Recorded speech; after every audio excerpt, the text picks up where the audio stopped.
ke kau hele monga. Ka ke mata ai. O wau tau heni ai he fiafiko ni. Tau whakatai ke tau otua e toka teo pe mai tau a mahao tau o sia mai ai he fiafi. Whakakoa koe ni. O tau heni ke whai ai lotu mai whakatetae. E au sia e Lesieli, Paelata, Luselangi, Aholahi. Hanga tau o kumataha. Kongi ngako o sana Paelata, ko mele mai pia me iuke tulu, ko aha, e ua, ko matua. Ko whakau tāpaki i New Zealand. Ka morau tāpuaki i kau whakataka mo ki motoru i he whiafikoini. Ka tātai pia hawhia i tūpa ko tuyo mo kau hokoko atupe. Welcome to the 25th birthday celebration of Lesieli, Paelata, Luselangi, Aholahi. I hope you are all here for the same reason. Put your hands up if you're here to celebrate the 25th of Lesieli. Yeah, thank you. My name is Moimoi. I'm the MC for tonight, so my role is really just to get everybody to be on time and to keep them all moving. So that we're here not too long, but we're here to celebrate and to be thankful of God's provision for each and everyone to be here to join the celebration of Lesieli, Paelata, Luselangi, Aholahi. Koe kamata e tau whanganofo, ko kore kau e pia moa ha mo ngahi moa, pia mo me atu ki he pile whakalangi-langi. I he te pile o kai e whaikau, ari moni, tau mo i pia au. Pasi mai ho bonita, kali mo mo dia. Ko pai te kau hi ka la mali, pia na ane to ka ngai, e tai mina fai ka ai ka ta e ia weekendi. Aholahi i mo he ka mama hi. Na ka pas mo mo ni ma pra ke ka kau ke mea ko a te te.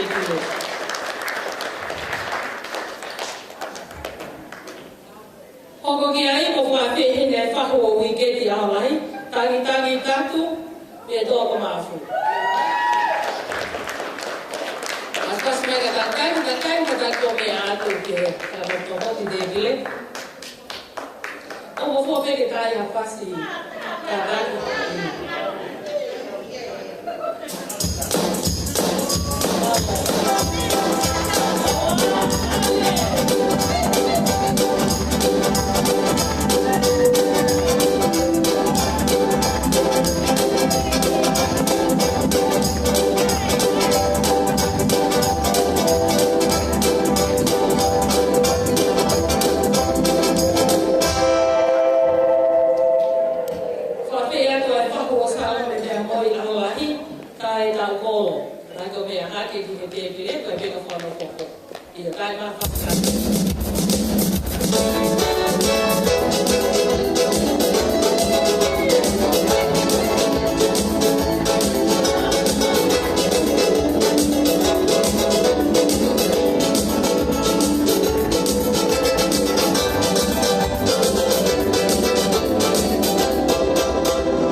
Paelata, Luselangi, lo toga e te tau hi e kai ka lotu koe e aksiasi ko Peteli.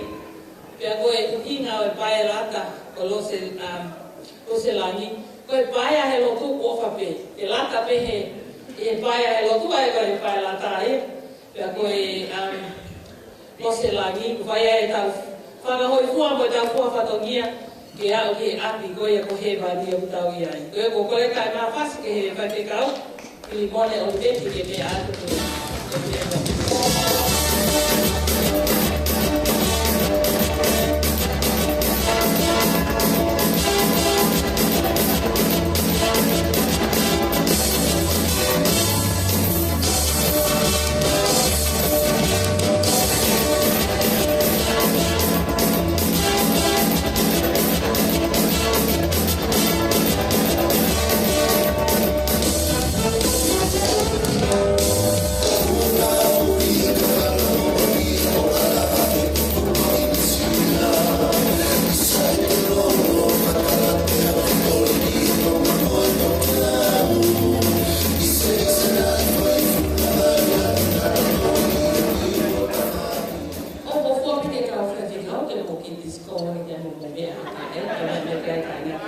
Koe whaifika o koko, whaifika o ala motu Paula. Koe kau ngā ako eni e GPS a ako puleanga o wicket. Ka koe whoke a Palestine e Palestituku. Ai whanau ai kuiria Palestituku salote. Ka kau ngā au whataha i pa moi angi me mo salome vea moi. Koe ke kai mo mawhas ke whaifika o ma motu Paula ke te mea.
Paelata, Lesieli, o Lesieli, Mone, mehe, o koe o whahefa, ka kai whare ia ki whoa, ke loto kai ana.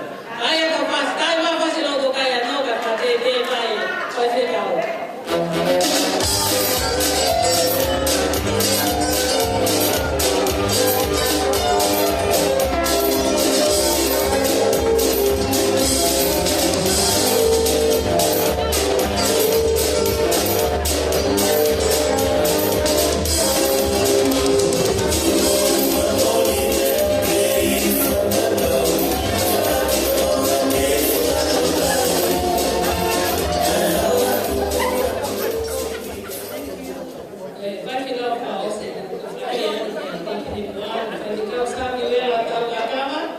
Koe whai kau e nei whamiri kau no tokoni o whai ai tau whakalamali o e tahine PFDI ma pe efo ki o mātua. Ko te mau whi maange tau hiki o mātua ai tahine PFDI. Koe ke tae me mua whasi kua whea te whai kau sa mi wera tau ngā kau e mea atu ke te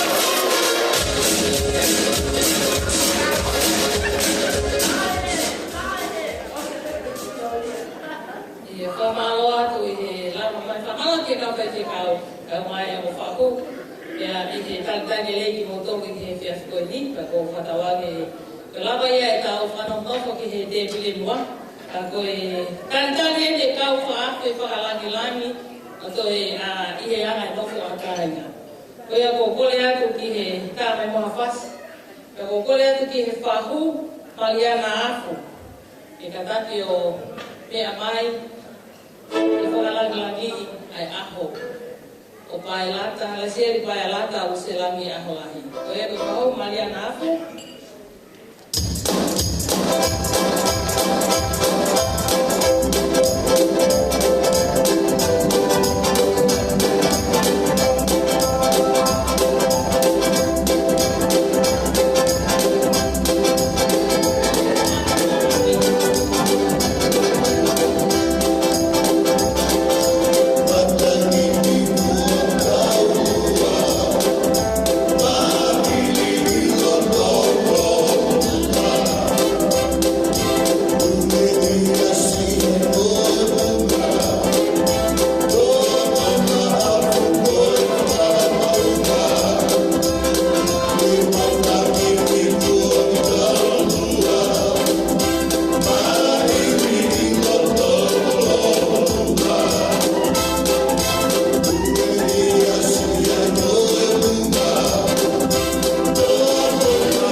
Lesieli Paelata, Luselangi, Aholahi.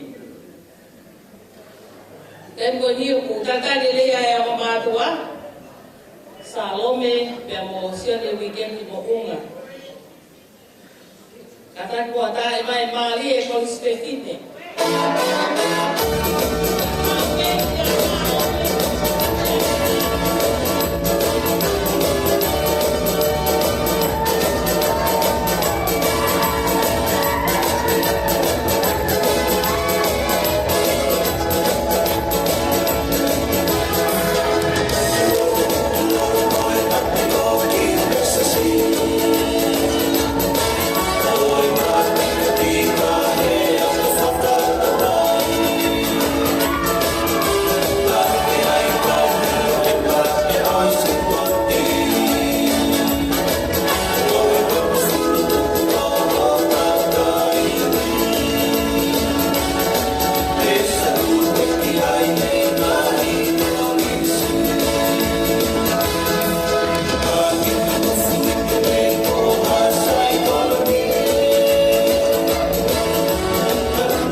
Osione wiketi mo unga Aholahi, me tawa tutolu, me hala maha kolo.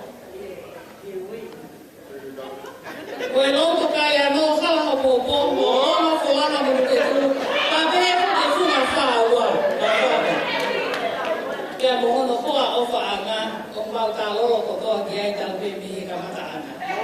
Ai ne ko te vine ko salo me vea moi Aholahi tangata e ki me toa hola pahefa ka no polo a hau masira mia me babau ka pehe fuki ko e tamatu he fa e o tau lau kawai he haki salong ka ko tui o mau inga pe ki whakato kai ne o se mau nene mai e whahai ai tangata e ki ka koe api a whawhine, koe a whamalo ai mo honga ia. E kau whataha mo koe, ka pehe whoki ki a wiketi. E lotua koe tāpuaki, ai o whiwhine, ko hoko na tāu o furu mātaha. Whawhi atu hene ai kui, ko e pia ai kui o kei mo ui, ko seini whoki kovi mea moi, ko whine ike na Salome, e tāu palu mo furu i he tauni. O kutaki mai he o whiwhine la manu wota, e tai mai moe kiwa koe a ofa ki koe whiwhine. E whakakomo ina Salome.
We get to celebrate Lesieli, Paelata, Luselangi, Aholahi. Kako ki mua ia ko whawhi ia ko e whanau. Ko e ilo peke he kuitua o e birthday o e ahoni. Ko e ni ai tama sisi tama e whanau. Vea neo ku tau kato mai ke kato mai ko hipi ko lotu ko to pe whanau. Ke whaha tuku lolo whailo ngai ai aho. O Lesieli Paelata Luselangi e kone osi e whanau. Koe kora whawhi e kwa hena mere pinong ke keti Moimoi haka Aholahi ke mea mai. Behe ke a sekona tutai o kui salimi Aholahi. Ilieta lau manu e a kautaku Aholahi. Ka mawhasi ka mea mai whanau i kua matoki mea mai a tahini na ana e ahu.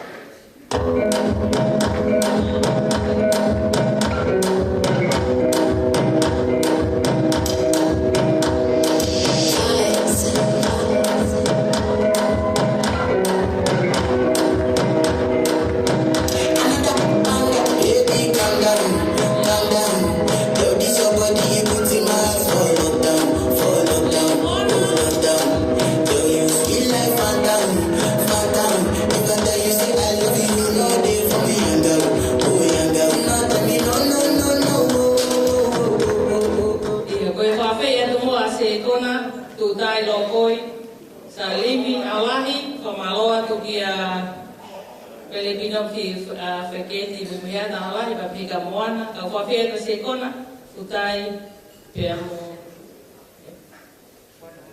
hoi hoa senteo au pe mo amuri ka ki lao fu kwa kwa lea please play the song welcome sekona and your lovely partner. Music, please.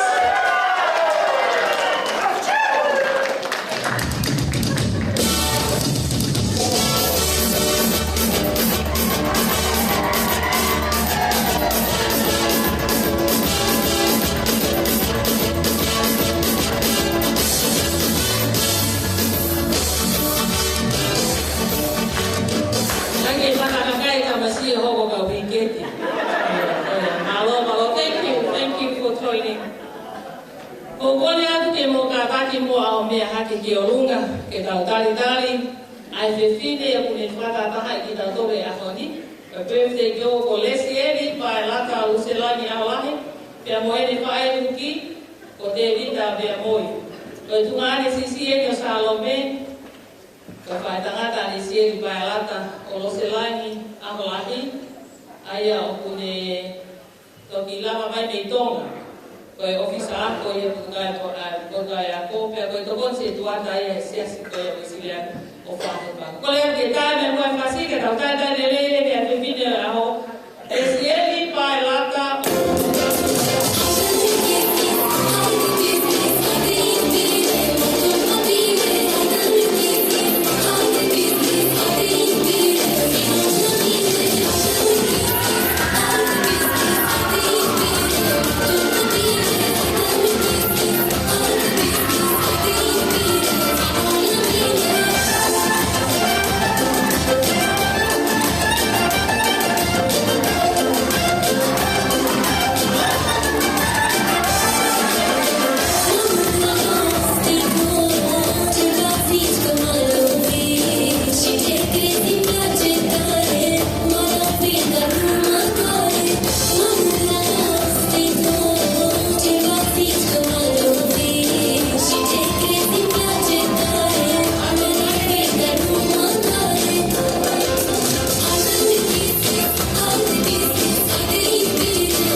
put our hands together to welcome each and every one that we're here tonight.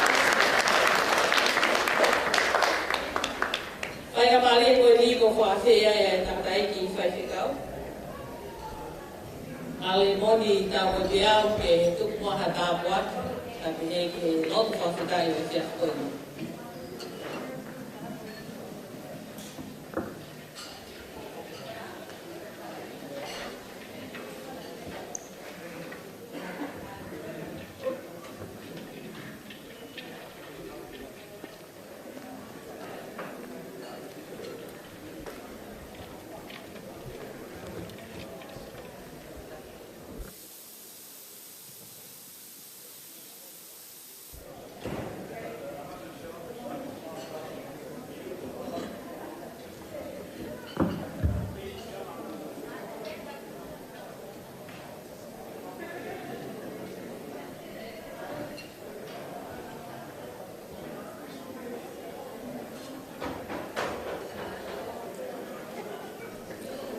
Whātua watu. Whatapuka mai a whio a tō tahai o toa i o tau o tonga. O toa o koe tamai, o tō koe ao, o tō koe lau mai e maani honi. Whatapuki he fōfua kakai o e whonoa, ko ngā o taitahi ne rei ki lau tauru ki e whonoani, ki hauko ko tawaku. Ko ngā o kautaki ki e kōhiri, ki e ahoni, pe pē whoki ki e kaha. Whatapu ki a hoi, kau maa ha tau whonoa, o whare a mata apurei. Whatapu ke o whahu, o kumea ko e whalangilangi, o e kātonga whaiki, o e whiwhini. Whatapu atu ke kau whalangilangi, kau whaiwhakau, o mea heni, e tuku tāpu aki, mai kauna koe. Patapu ke au family. Ko fe patapu a foki. Ai kui. O si kei laumari rei. Seini foki kovi. Fe ai a Lesieli, Paelata, Luselangi i Aholahi. Tana watu ki hono mātua kia sione viketi kau mā Salome.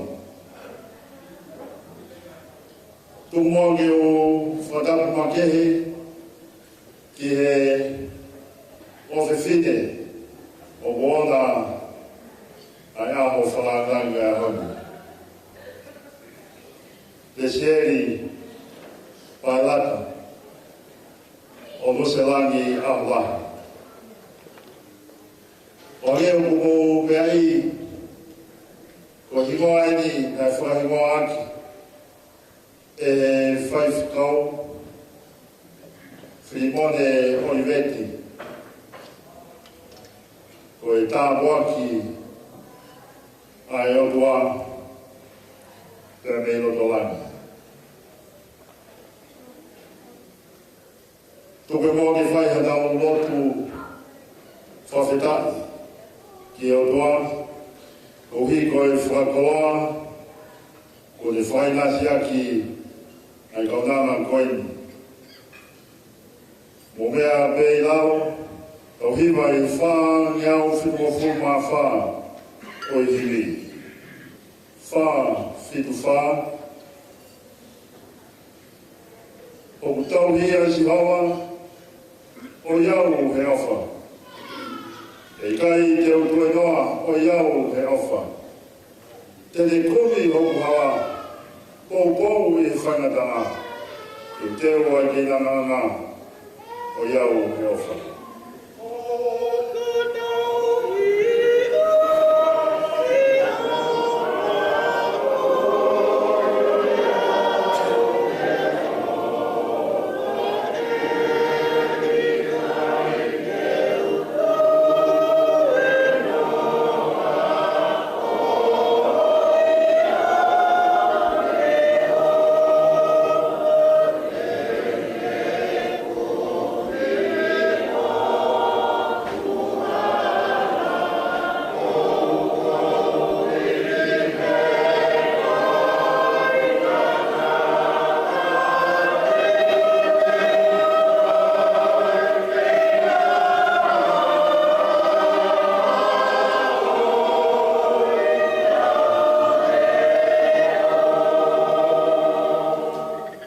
Si Franci, oi e te tau ki mononi, o iau he awha. Moe e lau Moimoi, o iau he awha. Eno he wai whanonga, tari e ne whawha, mā tāsi o na whawhonga, o iau he awha.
ke lau ko e tahaia ngai Lesieli o e whiwhini.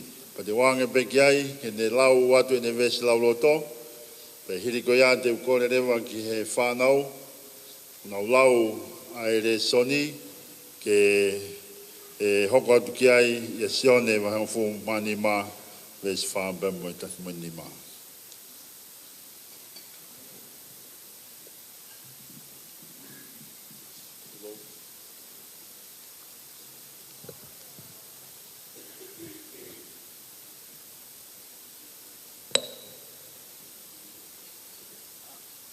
John 15, verses 4 to 5. Remain in me as I also remain in you.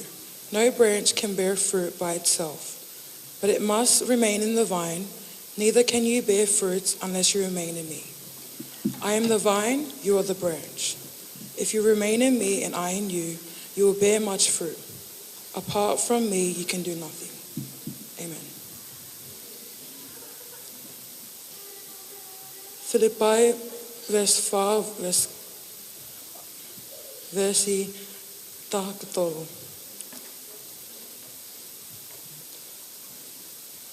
O ko mawhia, ai mea katoa pē ia te ia, o kone whakakaukau au. Philippians 4, chapter verse 13. I can do all things through him who gives me strength.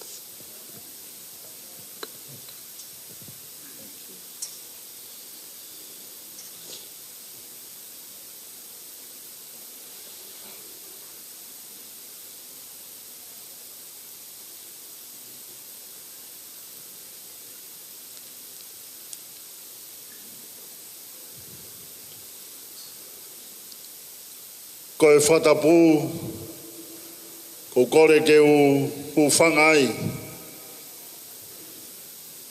kai whamono mua ho koloa, ko hi, ko tau lotu whakawhetai ki he o toa, pa moi whamalo, i he ausia e Lesieli Paelata o Luselangi, Aholahi, ahono ua fulu mātaha ta u. Whamore be a kau whakawhi whakalangi, kau maa e ang whamiri, mga maheni. Te o ngāwea ki a ilea whakapitania, kau hipe ke mahoi ngā maari e, ai whailau lau lotu o kau whai ki a Lesieli. I have asked permission from distinguished guests, families and friends to use English. So this service be more meaningful to you. Lesieli Paelata Luselangi Aholahi. Paelata wishes to share with us her memory verse, which she treasures in her heart, to remind her throughout her journey. She can deal with all things that would be challenging on her ways, and things that could be encouraging to her on the journey. Things that may come her way that shakes her, even things that may come her way that could shape her. She can go through all of it with Christ who gives her strength. Paelata, Philippians 4:13 is not a self-help psychological verse. It does not convey how positive one thinks about life, or even confirms we are good at pulling ourselves out from life traps in our journey. What you are putting into your memory and into your heart is supernatural power. What you're committing to in this verse is in all conditions of life, you commit yourself to tap into the power of the resurrected Christ. With God's help, you have the power to handle loneliness when you are lonely. Lesieli. With Christ, you have the power to handle stress when you are under pressure. The power to handle guilt and fear and boredom and bitterness and even rejection. A lot of young people feel rejected these days. But you have chosen to trust in Jesus to give you the power to handle rejection, even boredom. Where does that power come from? It comes from God in you, the Holy Spirit. You receive that power when you believe in Jesus Christ to guide you. And that power, Lesieli, is available to you every moment of the day. No matter what you're going to face on the journey. The reading I chose for you today is like icing on the cake. Since it is a promise by Jesus, what you have chosen was a promise by Paul, sharing in his experience. But the one that I have given you to read is a promise by Jesus. And I'd like that for you to understand that it's like our gift to you in your birthday. It's worth holding to that verses together with your prayer in Philippians 4:13. You know, a lot of young people in your age group have no purpose or find meaning, that life is meaningless. Some are wandering around seeking to find fulfillment for their life. A lot of young people try to find meaning in life through illicit drugs, alcohol, search through relationship, even social media, and all avenue just to find the meaning and purpose of life. In the Gospel of John, it is Jesus' blueprint for purposeful and meaningful life. And I want to read it to you again, just as a reminder, if I may. Abide in me as I abide in you. Just as the branch cannot bear fruit by itself unless it abides in the vine, neither can you unless you abide in me. I am the vine, you are the branches. Those who abide in me and I in them bear much fruit. Because apart from me, you can do nothing. What Jesus is saying here, you and I cannot find our purpose in life by ourselves. We are not going to find meaning for our life journey by ourselves unless you and I abide in Christ. In another word, without Christ we are meaningless. Lesieli. Without Christ we are purposeless. Paelata.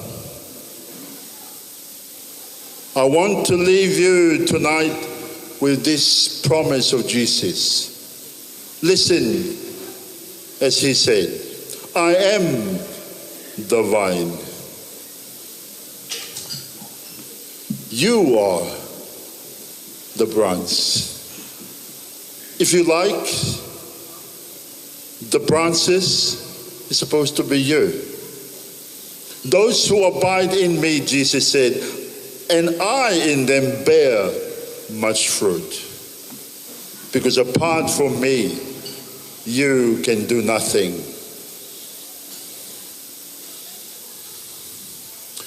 I want to say this as our blessings to you. If you trust in Jesus, abide in him, Jesus will come to you, abide in you. You will bear much fruit. In other words, you will know the purpose and the meaning of your life. Can you imagine that? That's our prayer for you. That's our wish for your journey, not only tonight, but every day. So Lesieli, Paelata, Luselangi, Aholahi, as you trust in Christ, you will always be fruitful daily in finding your purpose and meaning in life's journey. Happy 21st birthday.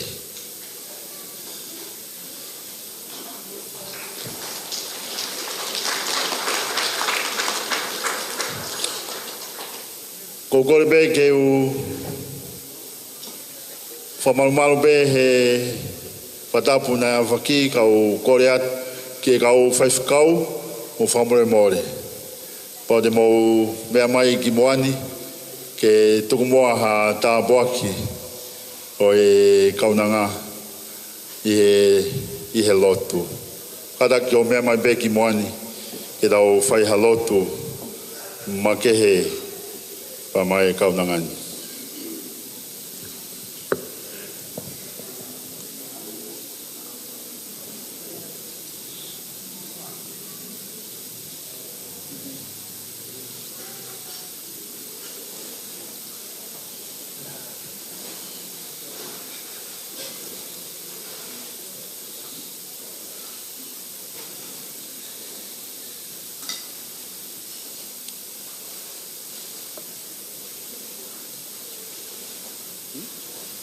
Is that okay? Yeah. Come down, sir. Just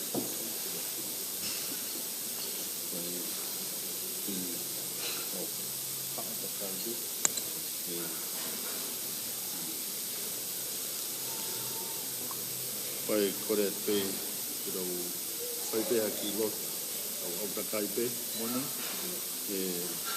pai pe haki lot ma Lesieli o awal be ni kwato ai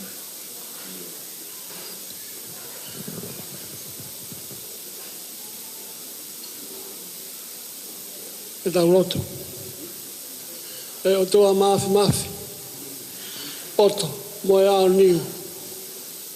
Ko koe koe hala e mo ui. Ange koe akonaki.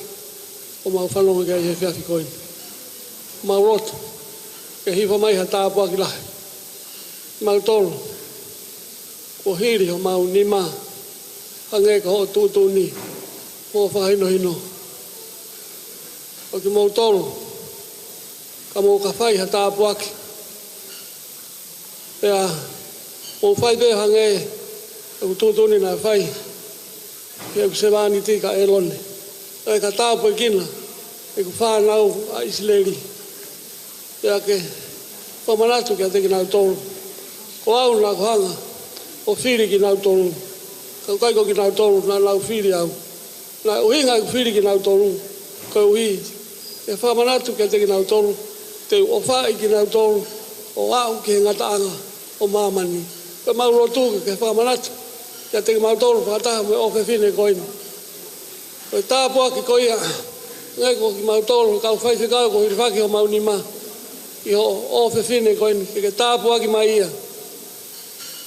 Hange ko, waino hino ka elone, ke tāpaki mai ki mau toro e si hova mune tauhi.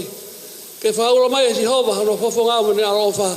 Ke hangai fofonga mai e si hova ke te koe Paelata e hon. O whai e peo taingata. Amen. O mau whamoone o tua koe apasia ki ho awhio. Koe kamataanga i o e poto. O ko iheni ai ke whafofonga. Ai ngahi tō wako kotoa pē o i whae a Paelata. Me koris ko kuinsalo te. Ka umaaho mau ki kolo tupu anga pe me whahefa. Pa me ngahi whae kotoa pē. O hapai hake aho o kaunanga. Lau maali e maa oni oni. Koe lotu ia e whae pe moki mau tolo. Ki haele mai ai lau maali o e poto pe mo ilo mea. Ai lau maali o e mawhai pe mo i whale i. Ai lau maali o ilo i koe pe mo i apasia ki ai te koe. Whakamalu malu i a Lesieli Paelata. Pe mo i tau e tau ataina. Kine ngāo e ake aho o poto. Ke tu uni lelei. Ki e whanonga o ne mo ui. I e wafa o Sisu Christ ko alo. Ka ko mau wha mo ui. Amen. Tupe o tua ke hoko ai o whiwhine koeni a Lesieli Paelata. Aho o e nefiri, ke nefiri o hange ko ho wholwhola. Ke nefiri ki he hala o whakatau ki he mo ui, ka koe a Fiona. Whawhonua ki ai kelesi, whawhonua ki ai ilomea, whawhonua ki ai laumaria ofa pea moi whiwhia. Ke hoko atu e ne whanonga ta e te teki, koe uhipe koe a Fiona. May your everlasting joy, peace, grace, love and hope be upon Lesieli Paelata as she continue from today. Bless her in a very, very special way. In your name we pray. Amen.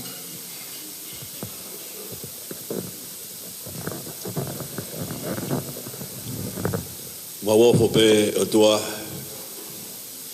tai mi toa mafia hofia. Na ke foki kaunangani ko mea ki matai koloa fungani o mo ui I loto fare o fa. Na mau fononga I aho pe mo po. I kai ke mau ilo nau ia ho afio. Ai tupu ai kaunangani o fora tau ke o finangalo. Aholahi ko hoko ko tāpuaki. Ke loto whare o family. Pe ke siasi. Ko ke whai teunga. Mo ke whakateunga ke ngahi koroa wharangi. Nā ke tu unia. Me I tāniti maana. Mau fia ai he ahoni. Mau whaka ai he lango tau he tau he hoa. Whio whai tau raro. Hoko atu. Ono whai tāpu e kena si Lesieli Paelata. E toe ngai whanonga e ne mohui. Amen.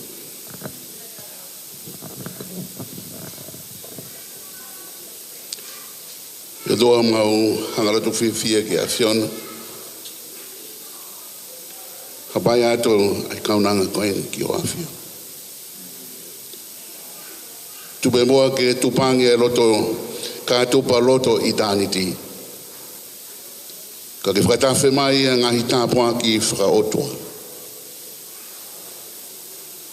O whakakoloha ke ane moui.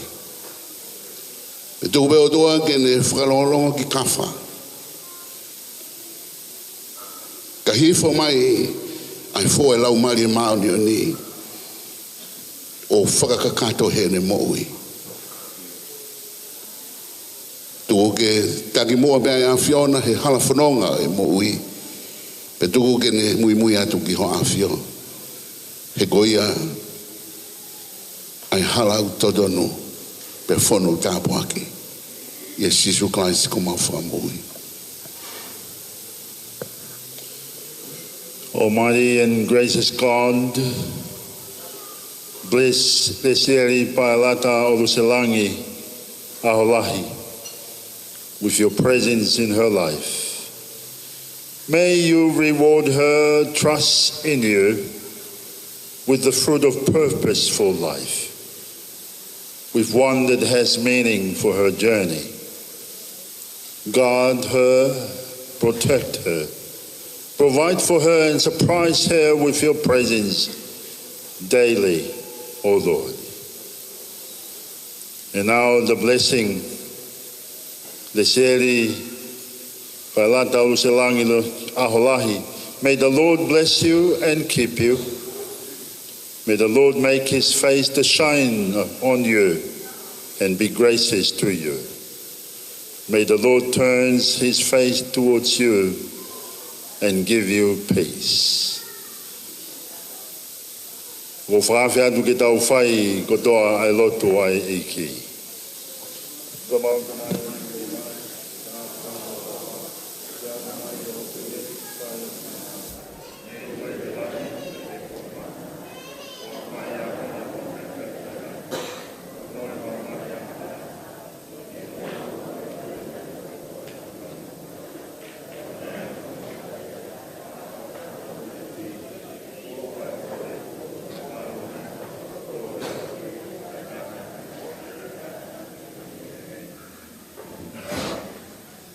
Thank you, Lesieli.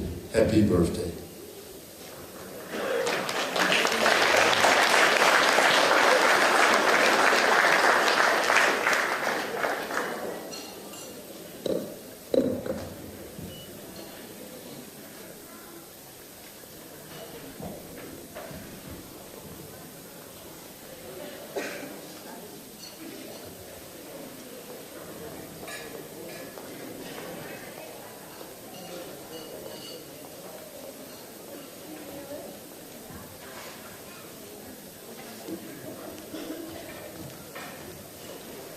Let's put our hands together.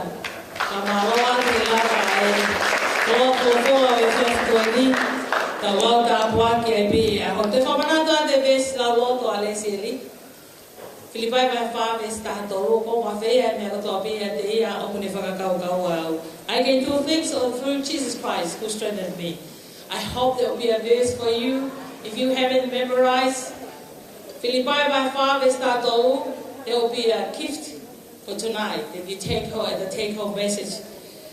Ko ia mu whamalohen ke tātai ki whawhekau, I he lava I lotu tā huaki pa moe koa whola, Lesieli, Paelata, o ku whaiaka no wharoklahi ko I ahoni, pe pehe whoki ki a te ki tā tōrkono ko toa pe. To e whahau pat pe whoki, wa whapeu mo whamaloto mo mea mai, ko sona me hata ko MC o FF ko ni ko to on peke fa ho ko atu pa ko foi via bito o glele mai me kiwi o ko to ate ta ko kalama we stick to the time. We'll be serving dinner early, but I want to give you a few notice. Fa tapu ki he otua ko ta mai ko ala mala mali mai oni fa tapu ki he fa na ko makapuna ko week fa tapu atu ta tai ki fa fikau. O kore ke o whakamangmala te mua e kawa whakatapu ko ke au whaki. Kawa atoa, kawa whare wha. Whakapulia mo ka atoa ki tō nof. Tupe mua ki he whine mua tu atuani. Ke te whai ata whakahoko hoko e tau programa he whiafko e ni. Ka ate mua ki whakatokanga. Pe whailoa he kau Papalangi ko e housekeeping rules. I matapapena mo mea mai ai. O kui ai restroom, because toilet will find watapu. If there's any fire or any emergency happen, can you all notice there's a green light? I mean, there's one here, there's one there, and there's one on your right. Apai hoko ha whatamaki, ko exit here. Aya o ku whatokai ke ngawe ke te tauhawe ke si te pu, not the elevator. And if there's an emergency, the assembly point is outside. The staff of the event center will direct you. I'll just give a little brief about the program before the dinner is served. There will be dinner served soon, but before that we'll ask Kamaloni to bless the food. And also after that we'll have speeches, so we'll have a speech from the father's side, the family o sele wiketi, pe pehe ki he family o Salome. Pe koe lava pe koe ai lea tali tali, Pe whahoko lewa e wau e keke, ai e te whahoko atuia he whuaki o i ki, he oka mātua, pe a pēko ke o wau e keke, pe whatongia ngai whae. Ka koe lawa pē ko ia, pe whahoko lewa e tā wolunga, ai whiwhine o e aho, pe lawa ia, pe hoko lewa e tā lunga, ai whahu o Lesieli, pe hoko atu pe a moe whahu o Sene Waiketi, pa pēko ki he whamiri whae. Pe tā pia tā ngai whasi o hoko atu ai pē, a ka paulewa kua taha kua hane ane tawalunga pe toki whakahoko mai. Pe ka kua lengi whaiwhikau ke lotu tā paki e mea toko ni, pe tau toki hoko. Ki tau roto. Ma lo e whawhita e atu ko e utua. E lawa. E lawa e whigaru a gika ma lotu ma whawhita e. Pa mo whai tāwa gina ai kaunanga koe. Whai ni hino ai ni mautoro. I vesi tau loto. Ai tahine birthday. O mawawhia e mea kuto be. E te ea muni whakau atu. E waino te tāmoa ki ea o ea hon. Koe mau malari ai ofa hulu ko whai ea Fiona. Whakakoroa ake mo ui ki kaunanga koe. Whahai ai he whuranima ko whai. E wiket ka maa sālonge. Koe whahai e lau whamalongia e ofa hulu ko whai he otua. Lawe e nau ki whamiri. Te mo kaunanga koe. E doa mo hanga ki a Fiona. Tu be doa ki tafe mai ha tā moaki. Whawhono e ngari ai ana mea ko whakamaha. Ko hi koe whelau rau. Koe aho koe ni. Ka tu moa doa ki e whangatā mai ha Fiona. Ai te pere ku mahu ko te teu e whamiri. I roa i aho eki. Ka pehe ke tahine pefte i to maa e mo whahu. Mo whaifukau na ana whatongira koe. Te mau mamai ki mautoro e kainanga e whanua. Whamarohe o mosino o tua ki whai ko whinangaro. E Sisu Christ ko aro mo whanui. Amen. Whamalohe ke whaifukau he lotu tāpua ki koe a koe ni. Food will be served to your table so that you don't need to move anywhere because people will come and serve you. And while we're waiting, ako whakaamu pe ke tāpeha tau was, o tau hoko atu ai pe mo tātare pe tai koe whakapolo ki hamo ki lo. Koe ko kore ki tā mea, whamapolo pe bua tā maa kai was, kai hoko atu tā maa mea toko ni.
salu salu.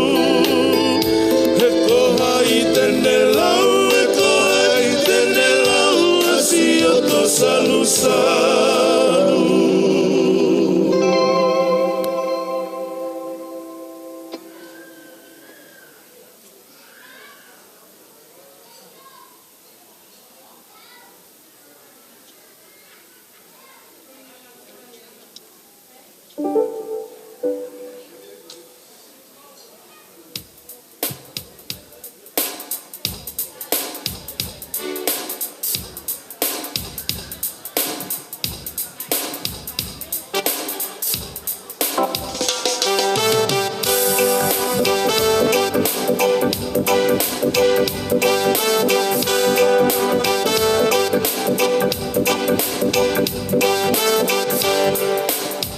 Hey, dark moon,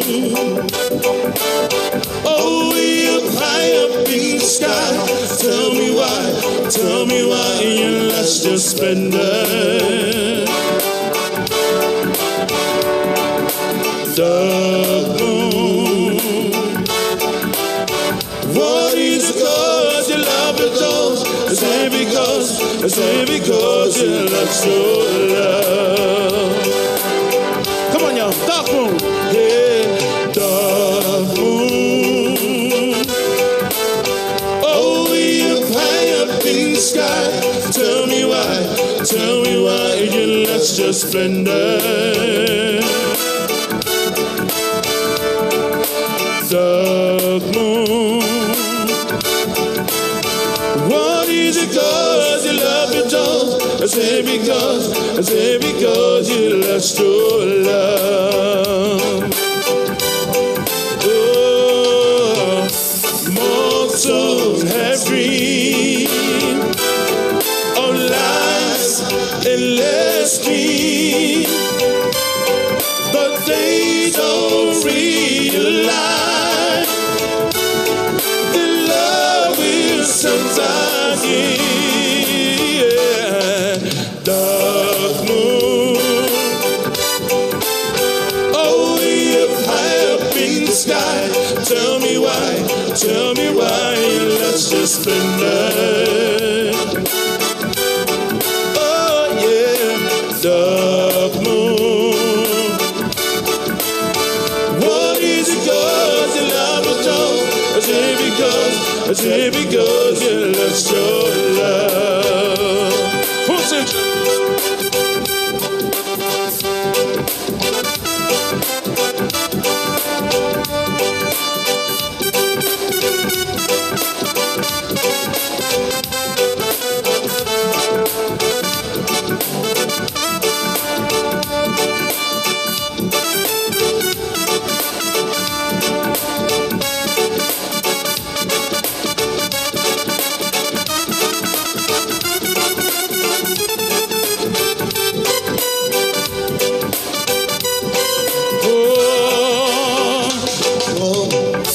Mortals had dreamed on life's endless scheme, but they don't realize the love will sometimes give. Hey, yeah, dark moon,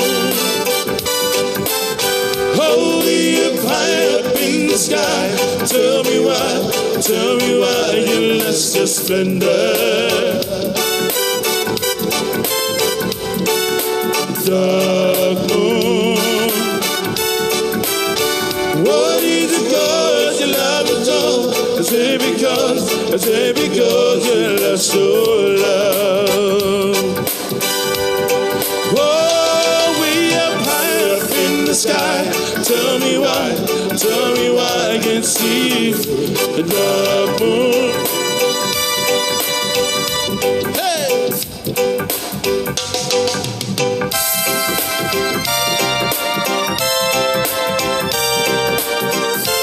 We're gonna mix it down. Here we go. Unemployment is all around. starving children lying on the ground. It's no wonder, for as long as they say that nuclear power is on the world today. Nuclear waste is coming down. It's coming down on you. I said nuclear waste is coming down. It's coming down on you. Yeah, it's going down. Yes, you're gonna walk it down. Unemployment is all around. Starving children lying on the ground. It's no wonder, for as long as they say the nuclear power is in the world today. Everybody! Nuclear waste is coming down. It's coming down on you. I said nuclear waste is coming down. It's coming down on you. Yeah, you better wash it down. Yeah, you better wash it down. Yeah, you better wash it down. Yeah, you better wash it down. Oh.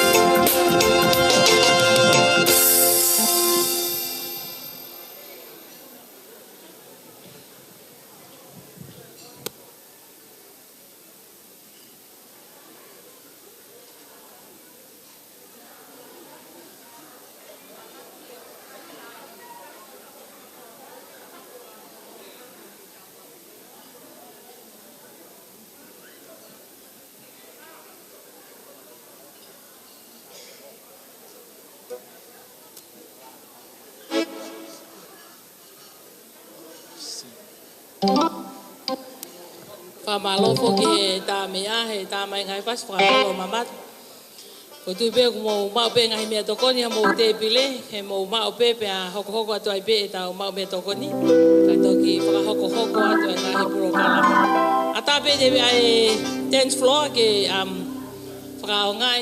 I think I would like to give a special welcome to Lata's friends, colleagues, high school friends, for being here tonight to celebrate the birthday. It's okay because like the message tonight was in English, so I'm sure that it will be well transformed for your knowledge and also to use it in our pathway. We'll just play some music while you're waiting for your food.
ko pe la programa. E la ni ko o se mi de fa ni me malu. Wa tau le tai me le tau programa. La pe ko di ko fa fe he ni ai o lea o fa fo ai fa ki ta mo me mai pe bua ke ta hine birthday o aho Lesieli Paelata Luselangi Aholahi o pas mai o me ko na uno I na le loto di ta hine ni fa no fa aho o tu ga aho ni Lata, are you happy that we here to celebrate your 21st? Agepe ko e fofola e aho Lata. O tau te whakarata pe e fofola e aho ni. O mawhia e mea ko te te au ki whakakau au. Ai a Lata ko tuko e besia. O ma tau toke aho e ni. Pea I e fuawhatongia e aho e ni o ku lai pia foki I interneti. The live stream, so I welcome everybody who's watching from overseas or from here. As the Bible verse that we have today, I can do all things in God who strengthened me. For the life of Paula, Kako tulia te pehe ilo te wala ke mea wene ala mata iske te au kaina lawa ko ma. Me peta ko wai ko whanga ngā ngā ke ngai mea ko tuki mui kau ka kapat ke ngai mea me mua. Not that I have already obtained this, I have already been perfect. But I press on to take hold of that which Jesus Christ took hold of me. I do not consider myself yet to get everything that God's given me. Brothers, what I do, forgetting what is behind and straining towards what's ahead. I think that's what we hear today, Lata. Just to end off what Fafekau was saying. It is true that we celebrate the 21st and we come all together. A few of us come from overseas, from the States and from New Zealand. And I thank Wigeti for demanding me to come over. When Wigeti called and he said, I want you to come. And I said to Wigeti, I have a role in church as parish secretary for the Whaleia. I have to be there for the Easter, I have to be there for the Waifonua. And when he said it's going to be today, I thank God that I have the opportunity to come and serve you, Lata. Our relationship with Wigeti, Salome is my classmate as well. And it's good to see all the Kun Salote lovely ladies are here. And the Whaifekau as well. But I'll just try to coordinate and facilitate as we go, because I don't want you to be bored. I know everybody wants to dance, and I know everybody wants to eat. Ka tau whawhetai peke o tua ko hi koe omi e whawhoa e ako e mi. Kono whamanatu mai ka te tau tolu. Koe tau nofo mau I he eiki o ka malama e mea koto pe. O wai o whalaia te koe lata me whabili. And I know your favorite auntie can't be here, but she's watching. Ka aku tau whawhetai peke mo ke o tua e tau mamae mahe ka tau he mai me tonga o whakapaia he o tu muli. Tau whawhetai ko hi koe langi mamao a to po uaki o whaki a tonga ki langi. Ka koia o tau maruanga. O whewea kei tu o tau iai, o tau marupe he tau tu whakapau. Koe o tua o tau motu ki ai, koe o tau hi, koe o me whai ano. Toka ngai ki tau tonu, pia he whuki e vai hala o tau Moimoi whine mui. Ko tu pe koe e vai vai a Whewhekau e ahoni o ku. Koe sia pe ngai whetu kotoa, e tau pia tonga, sila ana nika pia momolingi. One of the key sharing from our youth in New Zealand is the sense of identity. A sense of belonging, and a lot of people turn to the drugs and the gang, and a lot of our Tongan in Australia and New Zealand. But they're looking for a sense of love. I think that's what everybody's saying. There's a lot of broken family, there's a lot of poverty, there's a lot of issues that we go through in life, both in Tonga and New Zealand, and here in the States. But Lata, coming together to celebrate your birthday, I know it's a huge honor to be here, but at the same time, let not lose faith of those who brought us this far. Whawhetai pia Moimoi, pe alau tāpuaki, e ngai koloa pe Moimoi o tāwhawa, e ngai whitu keke, e ngawe i he whamili, e siasi i he Latu, pa mon pe lea i mio pe ko ngesi, pe awe o noai ha mea lelei, ko whei atu koe te lelei, e ama ko whei atu koe te lelei ko tō pe koe whaki. And I think I re-emphasize the message that we have tonight. The whaiwhekau share, if we remain in God, we'll be fruitful. Pakai pe ha tō whatokia he pōni o kei ke tāu pe mo pakai. We feel expectation. May our Heavenly Father will strengthen us and give us the strength and also to have a good heart to accept what we hear tonight. And I'm sure you're all here to celebrate. You're not here to criticize, you're not here to say it should be like this, but we're here to celebrate a life that's been brought for 21 years by Salome and Wiketi. Ko iai ko whawhi atua e whawholea e whiawhkoe ni, familio e whawhonga familio e tamai, sione Moimoi ata mounga, ko e whohai o Krismasi mo tankina mounga ko na pekia, ko e taha ia e whanau o Lalahi i a Wiketi, o kuni lama mai pe mono hoa, ma wā pe pehi whanau e ai mo puna, ke kau whata pe mua he whiakini i he tāpuaki, o e mo ui o tau mao pe pehe whoki ki he aho, o whaiaha na roto tāpuaki, a Lesieli, Latu, Paelata. Koe ko whapene a sione kui ata, mo unga ni whahoko ato a lea a ngahi whamita mai.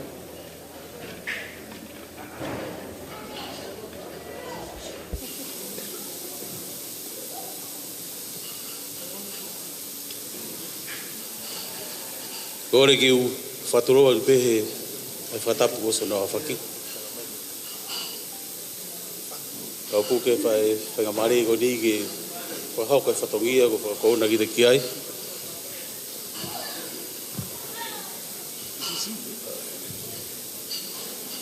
Ko whatapu pehe mo whapapa ki tolu tahai o tua.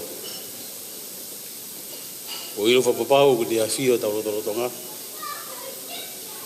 Mo le taula mahao, taula veai. Ai ngo family loa. Tau kau whataha he mobility whawofa koe. Tua whapapa, pa whatapu si kau ngai fufonga e tamai, ngai fufonga e whae ko tua peu tau kau whataha. Wae whapapa, whatapu. Ha whaalunga lotu.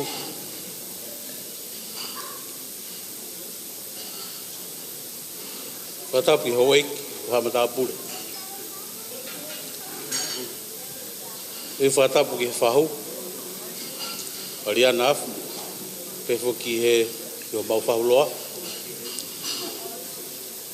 Sister Tatu.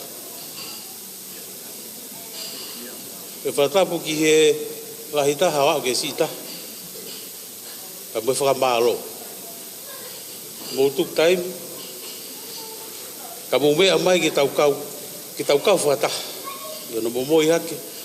Hange penga te awa whiraulau, ka mumea mai ki tau kau whataha no whawhiwhia i tu whiwhine koe. E kia ha rea whiunga. Ko au ko kingoa ko sione Moimoi hata monga. Pawako na silawe kia i MC, ko mau lere mai mei foraha, mo promotua. Pawako ki sola taha ia ki foraha. Kaki te hambea ke whai foraha, wai lotu pe mo fuhu. Mo kai haa.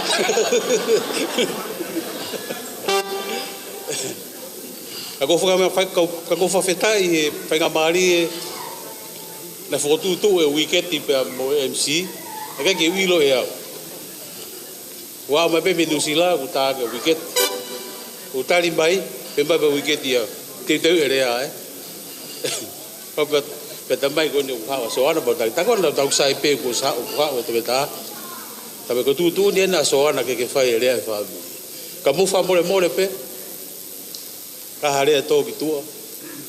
Pa ke hare ko ki musai ai fa mole ia. Ko si holo wange ko bu. Mata ita e ori he rea pe sai ko ngau e rea te bauta te foi fas. E ki mo te bauta te foi fasi te wa fa bat ko au na ta be u hila. Ta o to lima. Ai hotel ke he tonga. Au ma ki New Zealand tu ata kai horoi.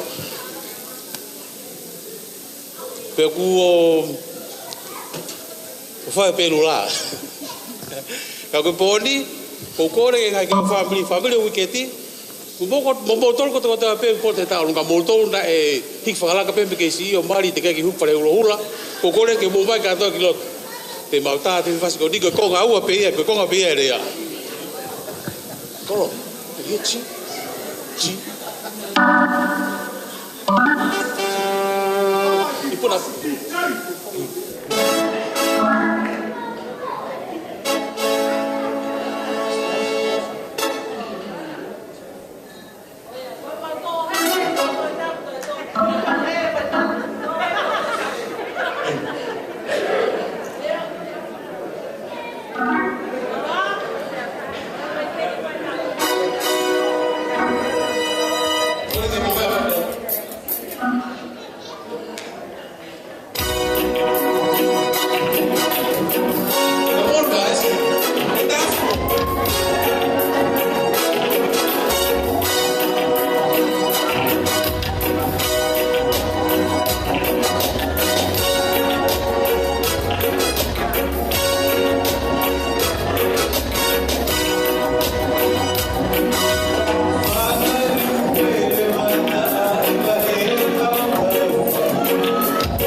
Paelata, Lesieli Paelata, whatulua te koko. Mau e o whalahi o whawhonga. Ko tui bēgu, o skano kata ko te kota bē, mai taratala I whare ka whewhikau I te koe. Ko whamalo heni ki a o pui. Ke ngahi a konaki ko te kota bē, o skatoa I honga mātua. Pako tui pe ku ke sima ko doa ka wana ke ko e.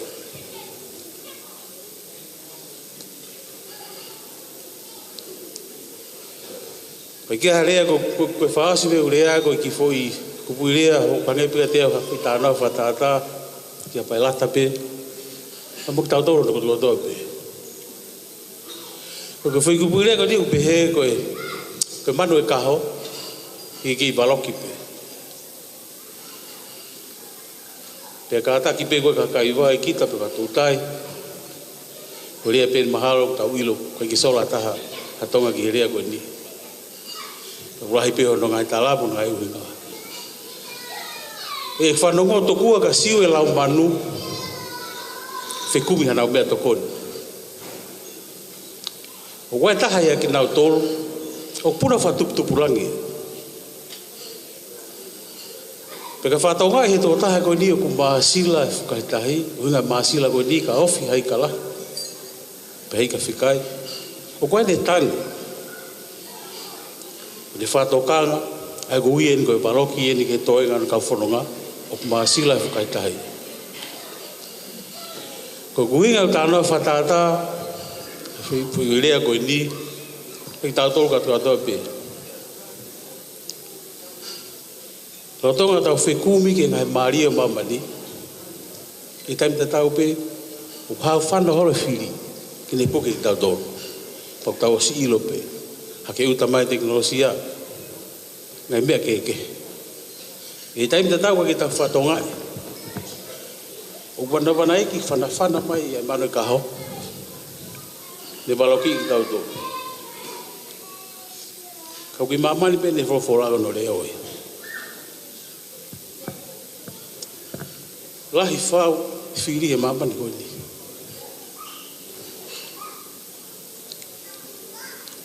Tau kau whai whekau, kau ki nga tōre manu i ka ho. Nau a tā pe na tōku wa whae mo piniko kotopi.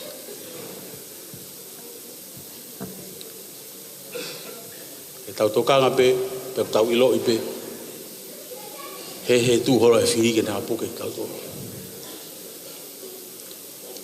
Si kai ngā ofa.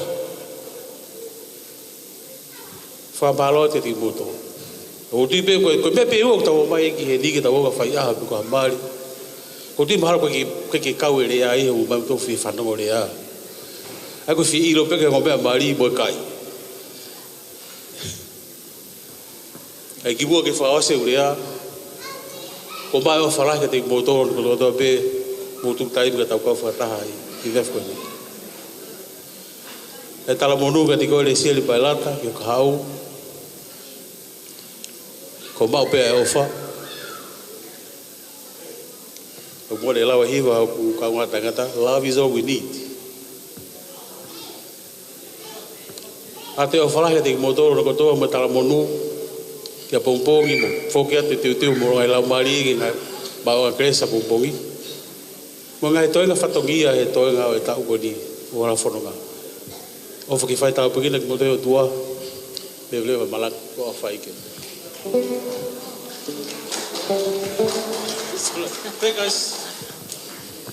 Ia whamalohe ni kia sone Moimoi hata mo unga. Ia whakafofonga atu ai lea ai family tamai. Ia ahoko ni ko whape mo te whakahoko atu pea ngahi fofonga ko ia maulele ma whakafofonga. Ia ahoko ni. Ko e hangepe ko mena ulawe ai ko Maliana. Ko e whakafofonga pe ia ngahi meitanga. Ka koe whanau o koe o mātua ko melefeketi pe mo sio sifa mo unga.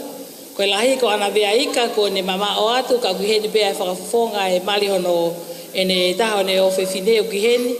Pe ka me tu isela a mala ko ne mama o atu. Christmas mo unga aia ko ne whakafonga aia so ni mimuiata mo unga. Kuheni hono hoa, vava pe peki whanau mo makapuna. O kuheni foki pe a mo suli eti ma ukakala. Ko e tahaya e ngahi mektanga ka kone pekia, pakuia e whakafofonga mai me makapuna kia Sulieti Ma'u Veaea Junior me LA, pa behe foki kia Luisa Ongo Mabeni, kone pekia, o kiheni hao no ongo mokopuna, ka whakafofonga i a family, behe foka Viliambi kone pekia i Nusila, pe behe foka Siunipa, aia koe ofefine no Siunipa, Maliana, kone whakafofonga e whahu o e aho koe ni, Pea pehe foki ki a Lesieli, o kune kei Moimoi, o kune Nusila pea Motonga, pea pehe ke Pita Luani kone Pekia, pa koe sisi taha ko sione wiketi Mounga Aholahi, aia o kuha ana ai o fifine, ko eni o Lesieli, Paelata o Luselangi Aholahi. O ia pas mai ke Motongo tope ko mo mea mai whaufonga mai familio e tamai, ka ko whawhei atu heni ai whaufonga o e familio e whae, ke ne mea mai o whakahoko ai lea ai whamili whae. Taki kumea ke lai pepo na hika hingua. Sorry. Koe ko whakawhei atu heni a seo ne punou haunga, ke ka taki mua mea mai o whakafonga ai whamili o Salome, i he lea whakafonga o aha koe ni. Hili pe lea koe ai whamili, pea e tā maha tau whasi, pea ospo koe pa tau hoko at lewa ki he wau i ki, ki ngō mātua, pea hoko at ai pe, pea mo i keke, mo i whatongia ngahi whae, koe ko whawhei hen, i o māla.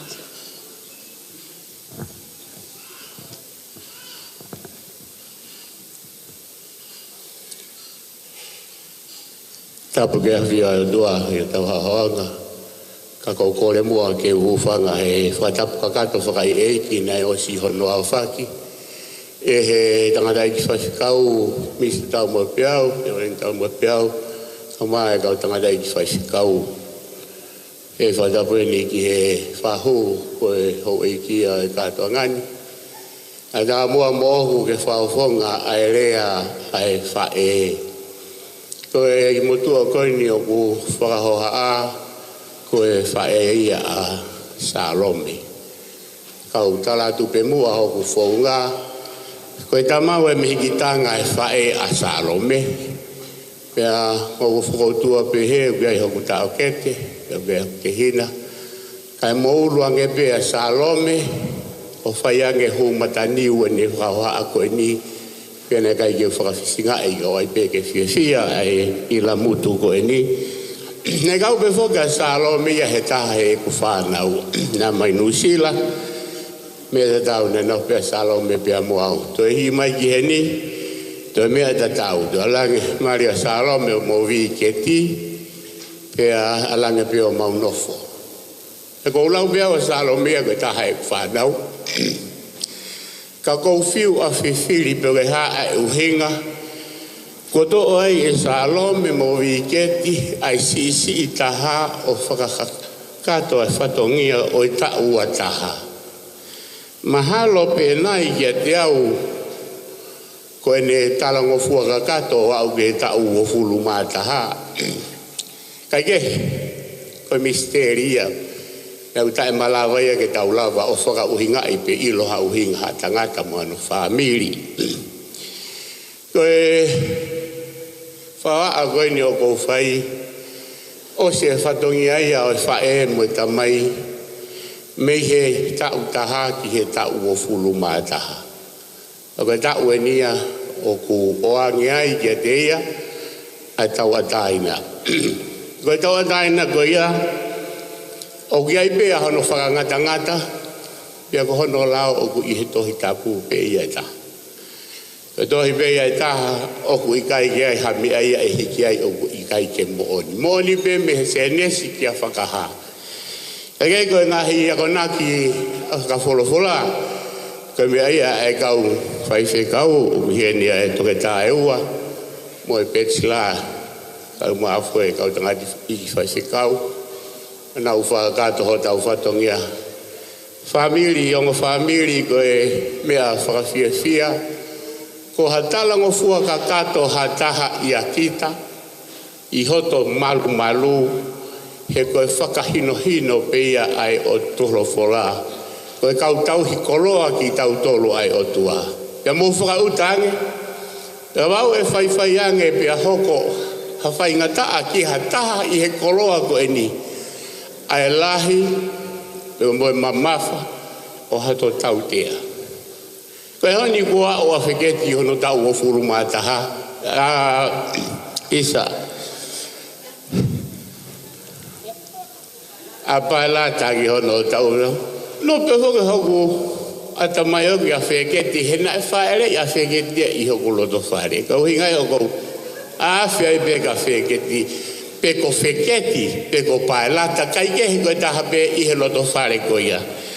O kou fia heni e Paelata pe ate whakamalo ke te koe. O kou silo pena ia ngahi aho na ke mamahi. Bea ngahi aho na i kai te ke fia maari ai. Ka koe vai hala ia e mo ui. Koe mo ui koe ni ka mea pe ua. Ula ki pe koe mo ui mo e mate. Ua koe la a mo e uha. Tolu koe aho mo e po uri. Pena e whau pia ke pehe. Koe lawa tahato e liriu. Koe ngahi mea na sotu e otua koe otua pe tahate ne liriu. Ko tau tolu e tau. Ha he tau tangata. O se tau tangata. So tangata koe niu tau hanga o kātonga e tau ataho i he fine koe ni. I fe fine whakaufu ofa. Ingoa whakaufu ofa.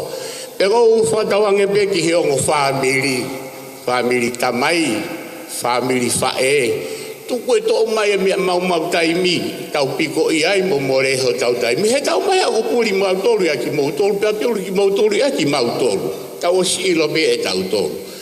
Ko o whātu kia te ki mau tolu e ongo family, e ko whakawapa he ni ki he whahu.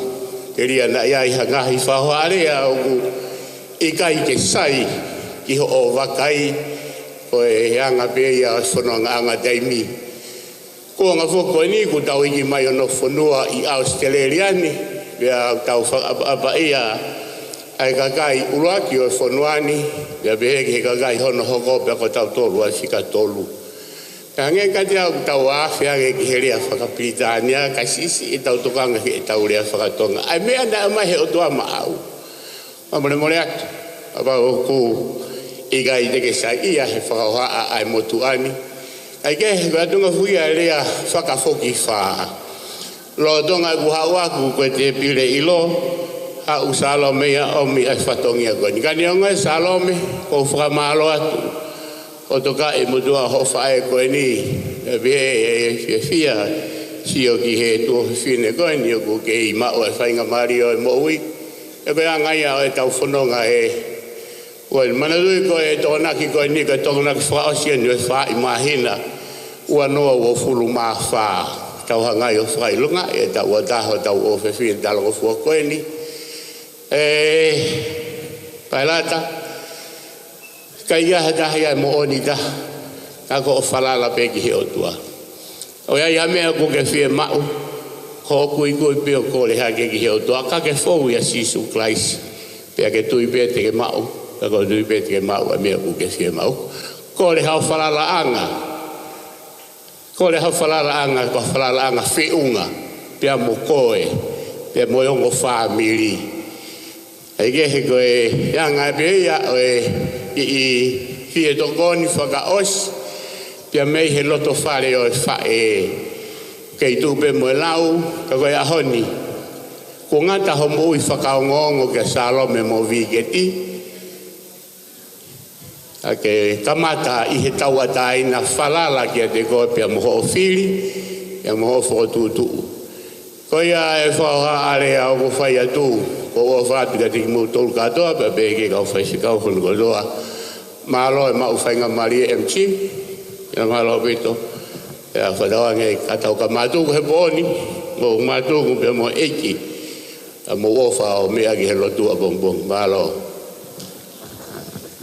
E ka tai ki paspas ka do mai fa malo hen ke sio ne puro haunga e fra hoko e lea e familia Salome pa ta fa stai fra malo e pe foki to fatongia mo akonaki o fo ke pe ma au Paelata i au ko ni ko le pe ke he ke DJ ke tai mai mo ha foi fasi pa fra fe e atuenia e ke hota hoko te pe ke o wa o ki ko no fra hoko mai pe e ko me to ko ni ena o ku o atu i he taimin Au kole pepe ke kau ta mea ke tai maha fasi pe a whakawhei mai pe a o mātua ke hoka ke o au e ki.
Tangia koe ai, o wau e whake o ki, o vete a o mātua, na lama mai o hoka whatangi.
Kore wege o whamalmalo te ngai tala whatap ko tō peku o kamata ki e whatahangan. Ka tā moau ke whakakata o whatongia, whakatamai ki uhiki koeni. Ko whamalo lai ki otua. Ko whakakoloa u whai. Mai loto whare masiva koeni. Ahoni, Lesieli, Paelata, Luselangi, Mounga Aholahi. Ki mua ke u fuaki ke te koe taua taina kakato, koe ngā ko ho talangofua ka te maua. Ko to mua fuaki et pēa e wholofola e o tua. Poupou kia e sāme tātahi wā, vesi te au māni mā. Ko o wholofola ko i tū hulu ki e kulaka, mo e māma ki hoku hala. Loma wahe nima, vesi walu, ka koe o tua o kune whakaha, ae mo oni o ene ofa. I he pekia a kalaisi mā tau tolu, lolotonga tau ke yanga halape. Ki mua ke ufuaki ke te koe ho ki ke taua taina. Ke whaitaria ki ho mo ui. Ko lawa e tau e ua fulu mata. Me ahona whanau i ai koe ho whae. Ki ahoni. Ko to mua ufuaki at ke te koe. Ai wholofola e o toa. Ke hoko pe mua ia koe tu hulu ki ho whanonga. Ke ne tataki koe. E aho e fia. Aho e mamahi. Aho e masiva, mo e aho e tūmari. Ko taha beia e mea whafungani ka koe. I he toenga ho mo ui. Ko e haha o whakau kau me he ahoni. Ki a aho ha mati. O kore pe ka te koe. Ka pao e more a mamani ka atoa me te koe. Ka ke kei mau pe wholofola. Te whawhita i ke siowa.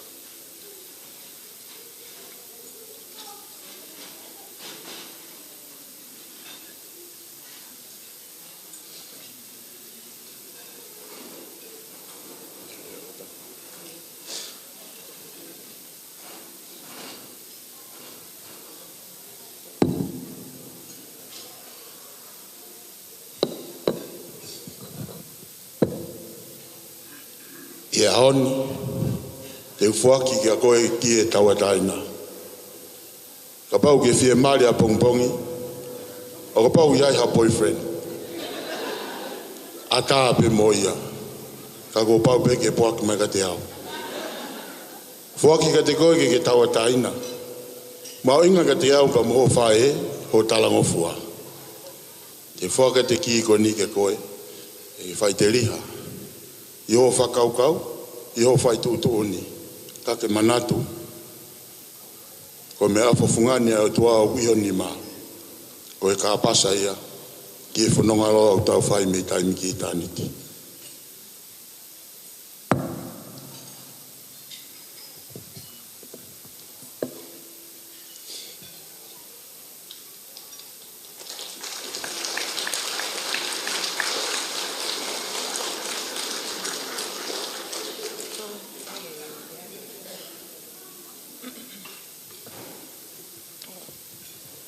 It's my speech. My turn? Okay. Do I face people?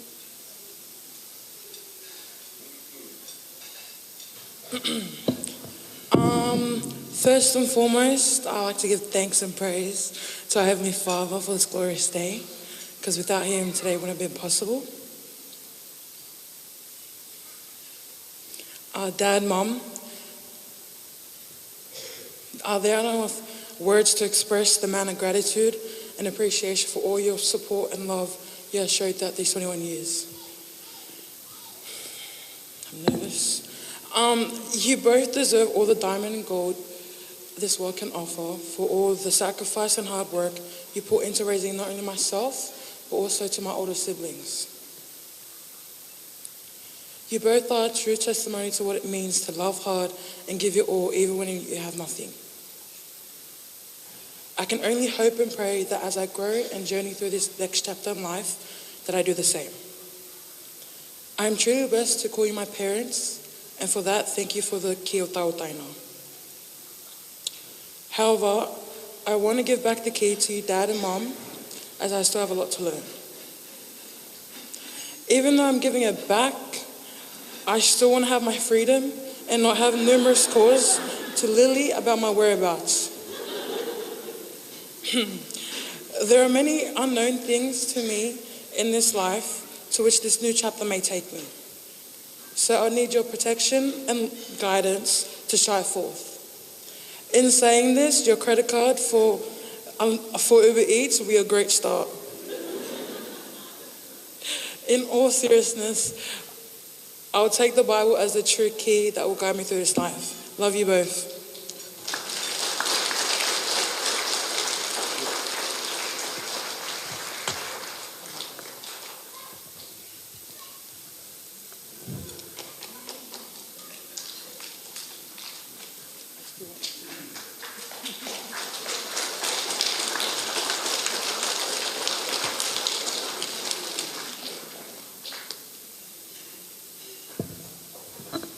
Ka tau pe ti che o ta I maha foi fasi pe tau hoko te pe whamalofo ke lava e o au o ki pe whamalo atu Paelata e talango fua pe ke salome I e tauhi pe mo e o hitama o tau whiwhia e ahoni he pōpō ke huse pāne tika wiketi. Korat ke tā me ke tai me ma foi fasi pe te tau hoko atu ai pe ke he o au e keke. This is a journey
Taki e tahine birthday. E ke kātaki me ni moani ka e whai o wau e keke.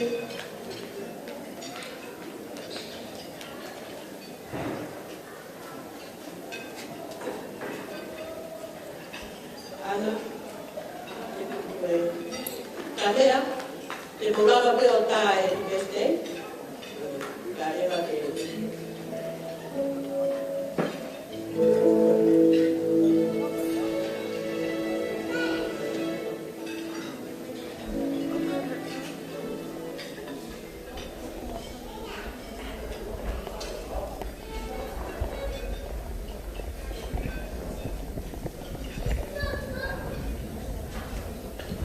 Happy birthday to you.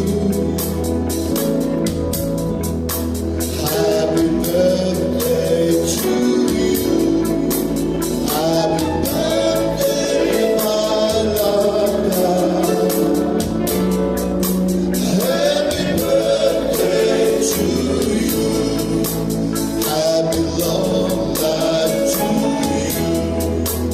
Happy long life to you. Happy long life, dear Paelata. Happy long life to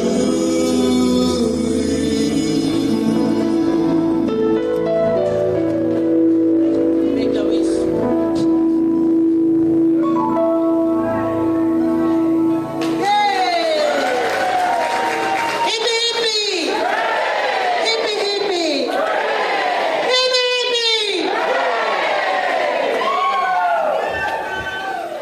Paelata, ke tofi o keke, ko te te ko e here ko a wholaha, ko osi whakaauha ia.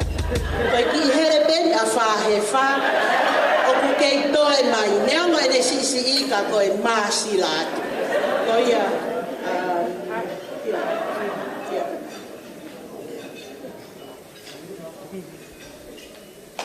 paspasi ko toa mai ki ai.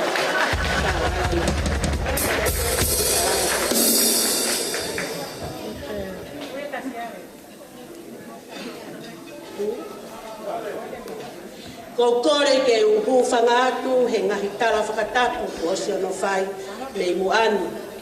Ka tā mo e ki whine motua ka iloani ke whakakakato ai whatongia o i ngahi whai.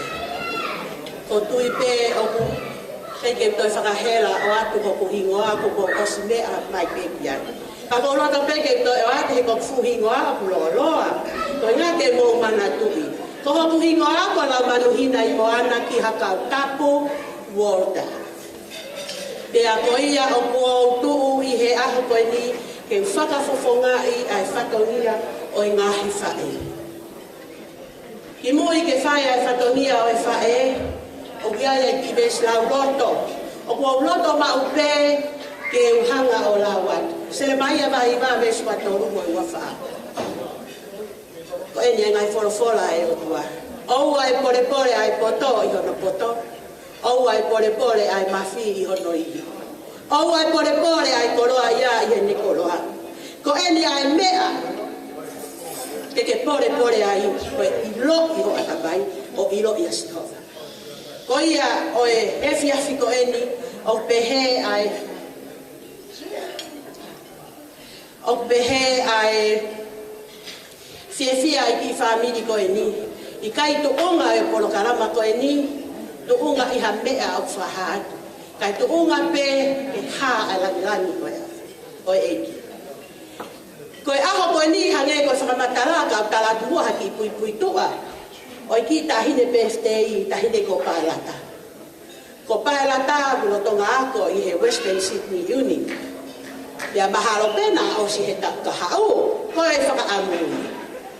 Ko Paelata, nai osi pe me he high school, pia huai te o ngā ue, ne ngā ue po uri, aho e ono, te koe aho nima, pa me ako aho.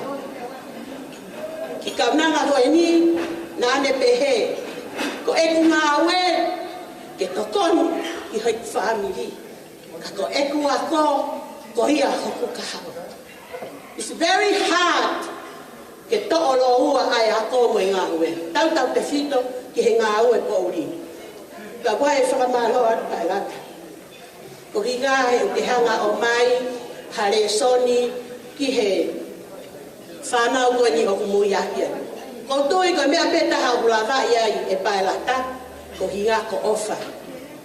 Pea, koe mooni a ngahi tala kua osi whakahoko, koe taha e ni pehe ki whanau. Ko salo mo viketi, ko hapa koe mea talawe whanau, o na whainau o ki ai. Ko Paelata, na kiki na whainau a ke loto Paelata, he nekai loto Paelata ke te ateto. Ka na whai pe e nau tala noa ko hia, ko viketi, ko malo pe a e ne mo.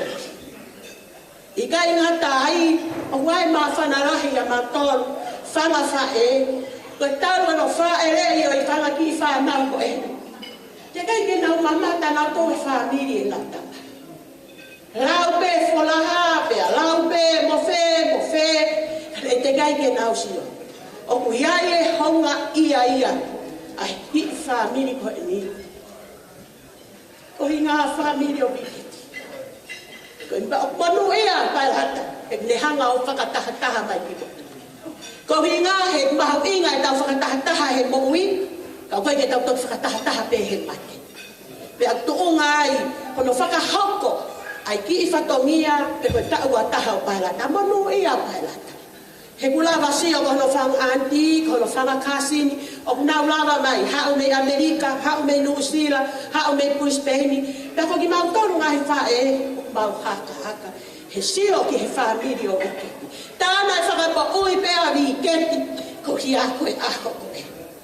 Whakawheta i mālo e lotu kau whaiwhika. Whakauwha ofa aho pela tahe mamata aku ke ki mo. Te milahi o tau wha hanga ko hi a koe kolo au kau e mamani koe. Kai tau mai a koe araho ni mā, koe whola e ki, toi tūla hoko ai te mo ui a Paelata ki hanga tau. Ko fu loa pa ko fu mawhana. Io ka taki ko e whakahoko mai ko ngaro ke whai tau whai tā. Kai toki hoko atu ai ui e ki koloa. Paelata, ka taki o mea mai ki laro kore atu ke he whahu mo e kau whai whekau e mo ka taki mua mea mai o whai ki whai tā ko Paelata e hoko ia ko e ngahi memory ki a Paelata he le tupu hake he kaha o no tau ataha. Ka tani mai whahu, te a osi ko ia, te a hoko mai ai ai kau whai whekau.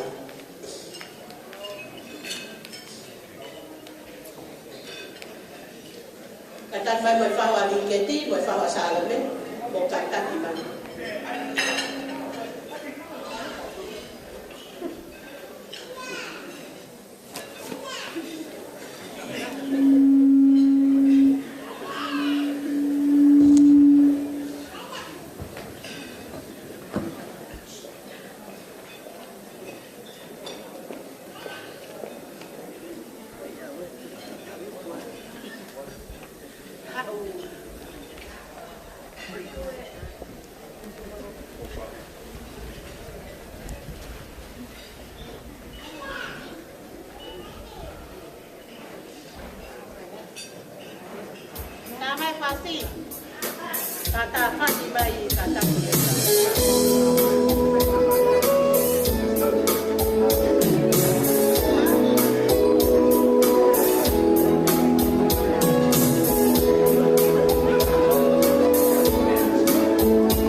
shining armor.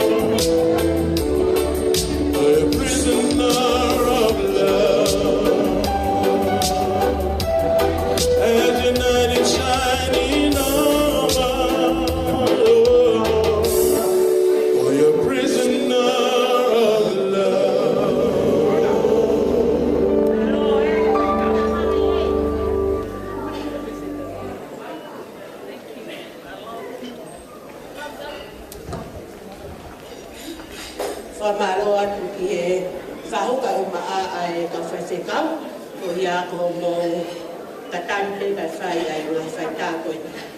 Ka mutu me mo mea i peo kaweni he ngahi, ia pauinga ki he mo uia ki toko taha birthday koe ni. Ka e mahalo pe ko toi koe this is the last one.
kete koe o atu, o toru, o soatia mai whakatori kete.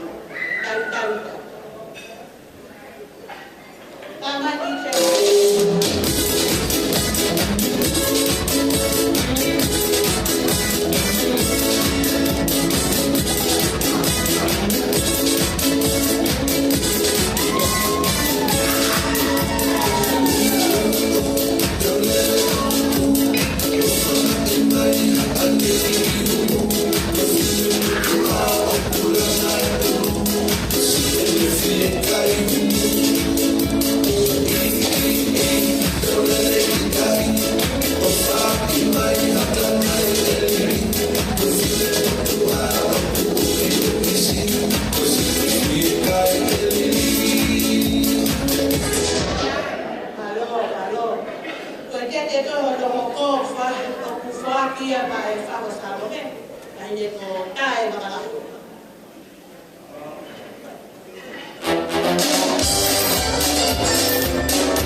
mo ilo o ta mo e ni o si ko to ke ta kai nga ta to ke ta fa si to ke ta i he sa pe o ku ka wi a i he o tu pe o ta si o pe fai fa to ni a o si ta ma i no mai ai to ke ta ha ko e ni pa pai ho nga ia na mo e si ki ke tu ma e ke to o atu pe to ko ga ia ka lo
e pe ko rea na fai pa.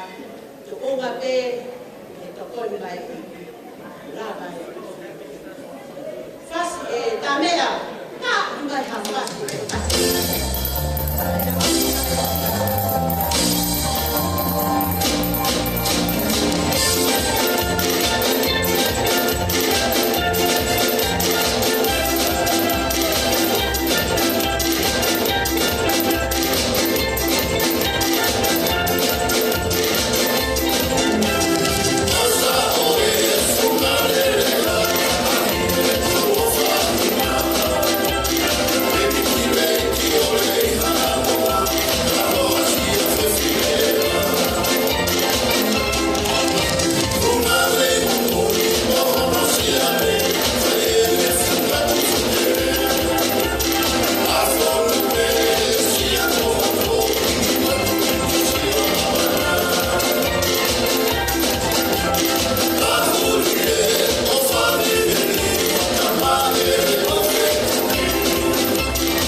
Lesieli, Paelata, Luselangi, Aholahi, ai hosia no ta ua taha I aha koini.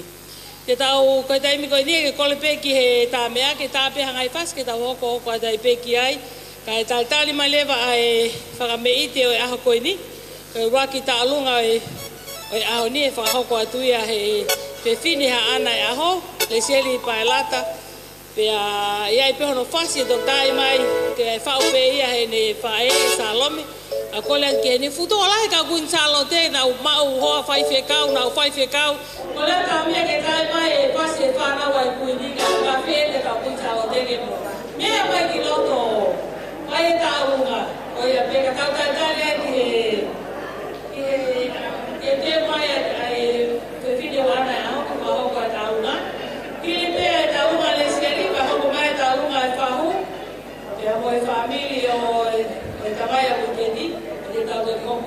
kole ki ta mea ki tai ma pasi na kucha o te ne. Wa te kai, ko foto mai le na ka hoko mai ta ka pita, ta le pa lo he, ra ba te kai ki ka to bia. E ko mua, ya ko kucha o te fa ho atu.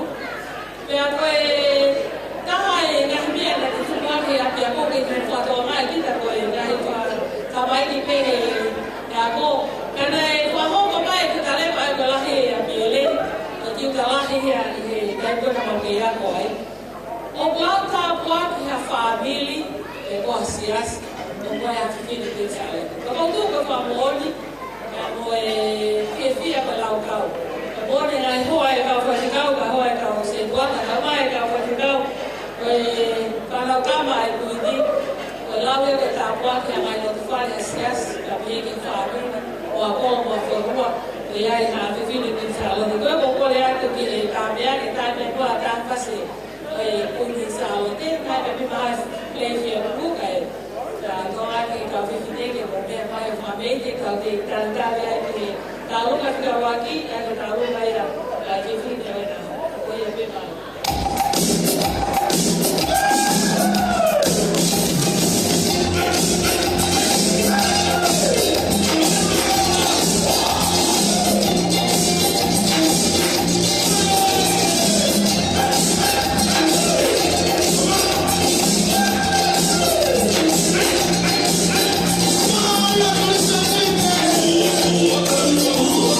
Walking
mai ki kun sa o to wa men ki he pasi o ya ho ni ma fa ta no fu ke ben ko fa pasi o me le le to e ta hai na i ta no ka ba i te la fa wa to ha to hi di story e ta no e ta mo i pa fa o le ha to hi na to ba fa ai ni ba ta pasi ke ta hi o ta mi ni a ku fa a me na family ke fa o hai pasi e to ko ni a ko ta ke ta o me na pasi ke ha pasi e ta ni o ta wa to ta wa y pascuali o Lesieli Paelata a que pasito e Belani mai Paelata o Luselangi o ia tu mawe ka luka il beta luka e vivine a hoko kolende ka luka e fahu e hoko mai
ia te ki tāunga, o ki ai pe ai ki tuanga, e ai ko ki teki teki. E kei whakalangilangi ai pe ai whahu, e ne lava mai ni a koe ni. Ka taki mai o mao atu ai. Teki teki ta hine ko Paelata, e o atu pe ai ki tuanga koe ni, e whariki atu i ko peito. Ka taki o rewa tā mea, e lava mai whahu, whakatatatu ko whakaria. Ta mai ki e koho ahoe, naka ta te mari ta te tue.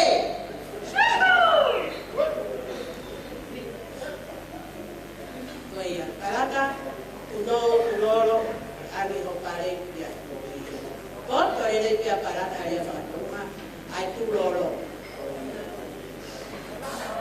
E ka taki mai o to'o ai ki pia toni kaiwa, tau wholaka. Ka taki mai o takai e ni e koe ki i tama koe ni, e ki i tuka pe, i kai ke wasi kau e koe ni, e koroa koe ni.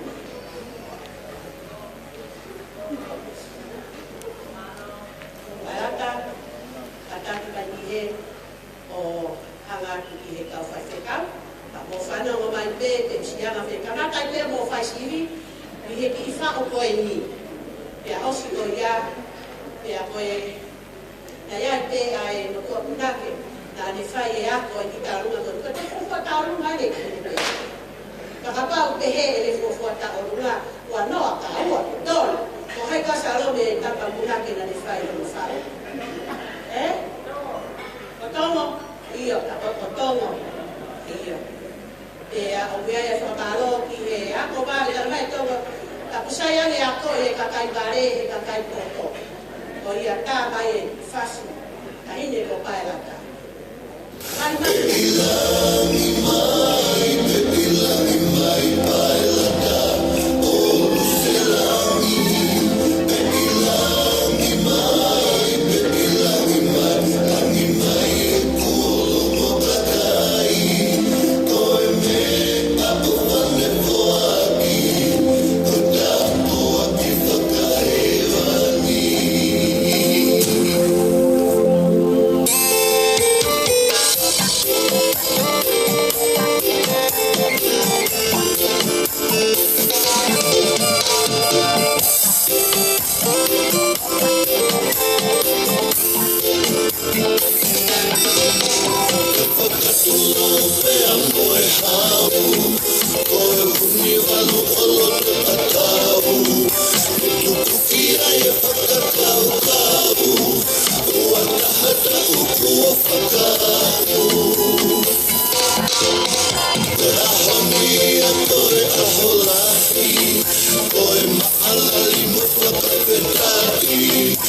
mai, langi mai e kuolo mo kakai. Koe me apo wane poaki, o tapo aki whakahewani.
And all of you brothers, invite you to come forward to La Fare via Paelata.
Paelata, Luselangi. Luselangi, Amaloa, Tugenai Pae, Pamai Family, the Tauma, the Piki, Tauma, Mogo, and the Talukai, I Fahu. Mogo, the Purita, the Aramai of Mahoko, and Taluma, baby.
toa ko maafu.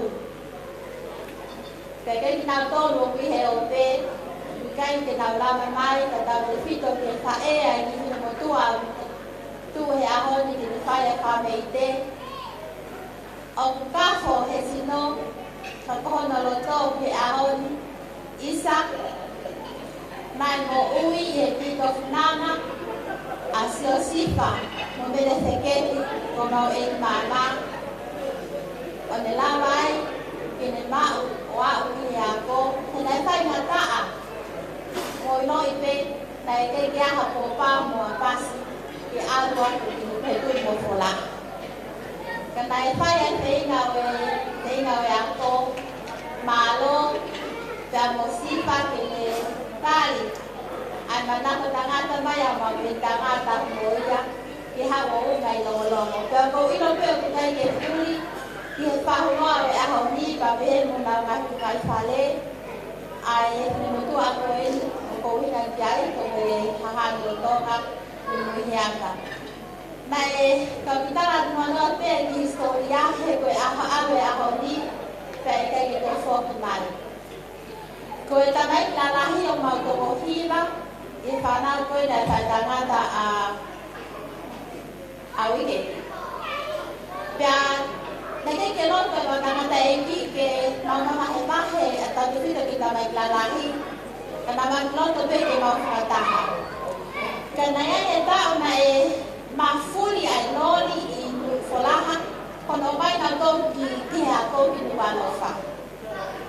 Pea koto mai e loto e tangata e ki ke o mai e whae koe na kumutua whai tau ngā me tō taha ko sene ni muhiata koe ke he. Yo mai lawa no fo ye no mitanga ko ni ko mele fekeni ko ma ko mafuri ai lori. Kanai ai rea ai mo mitanga dai ko talamai e tamak lalahi. Ikai ke mo tani pe ke ko mafuri ai lori ko to o mai kataha ko mo fa nau. Ko os mai a uta no mai no fa na to lo ke os ke ako. Kanai ke lo te tanga dai ki ke ban ai mahalo pe ko ani tai feto. Kaya hane pagkakaukaw, palito tuwinga no, pagkakamahe, iba ito ko, wahin sana, ito ko, hiba ko hindi. Kaya ba no, po ito makitanga ko hindi. Kaya ba yung nag-offer, kaya naitanga ko hindi, nagiging puli ay longo-longo. Ay ang ganito nga, kaya kumoni ko masiba na amo-amo ako. Kaya ihini ko ito kuhaw, kaya tala ako masiba, kaya ihini kaya tala ikifya, kaya tala e mara tu ofa ki pakoka. Ko e ki te ki o e honi, Lesieli, kamuki motu i nele ko e, aku ko to be ma mano ko te tala mafua, ka ko ko le he ki e tame a, ki to tame pasika, le va tame pasika ki fa tala. Me pasi ko ni ke fa be e a. Ko tala ko no kauni, na o ko na ho ka tami manoa. Now, we have to have that fight of the right and boy. But also, I would point it out very fast.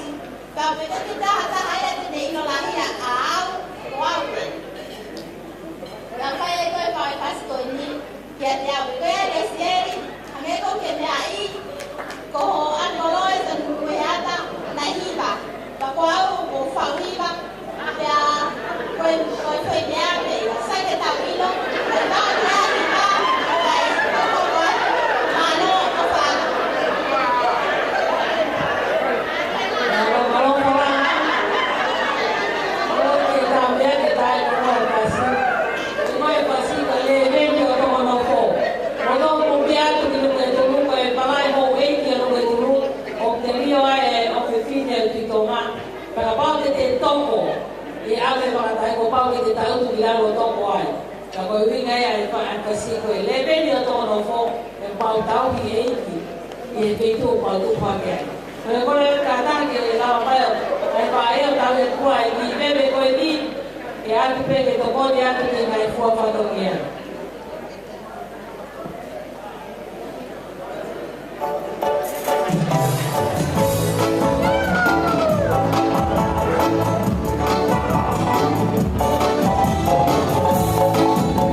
talu ia ngai pe mena la te kia e pae ane ngai maula mo ki kai pe mua ko kai na mali ke maulele mai ai o fonga do family a wiketi ngai pe mena la te kia hulita ko la e madoro me la ano ko te toka la wa pe kana ne loto pe ke maula mai ko vi ko le tau i na pa ko mo te ane ko ni ke maulele mai ai Kalau di Pamaloa ke Koe, di ofa mengundangkan kalau tak kuat kian, yang mau di ke bawah yang kita tahu kan, kalau kata orang ya lo tu masih mati kalau di Persia mai, Lesieli, Paelata, Luselangi, ayo kata orang yang tahu apa. Kau mau apa tu family, ayo family kita tahu jadi kita dia harus doang.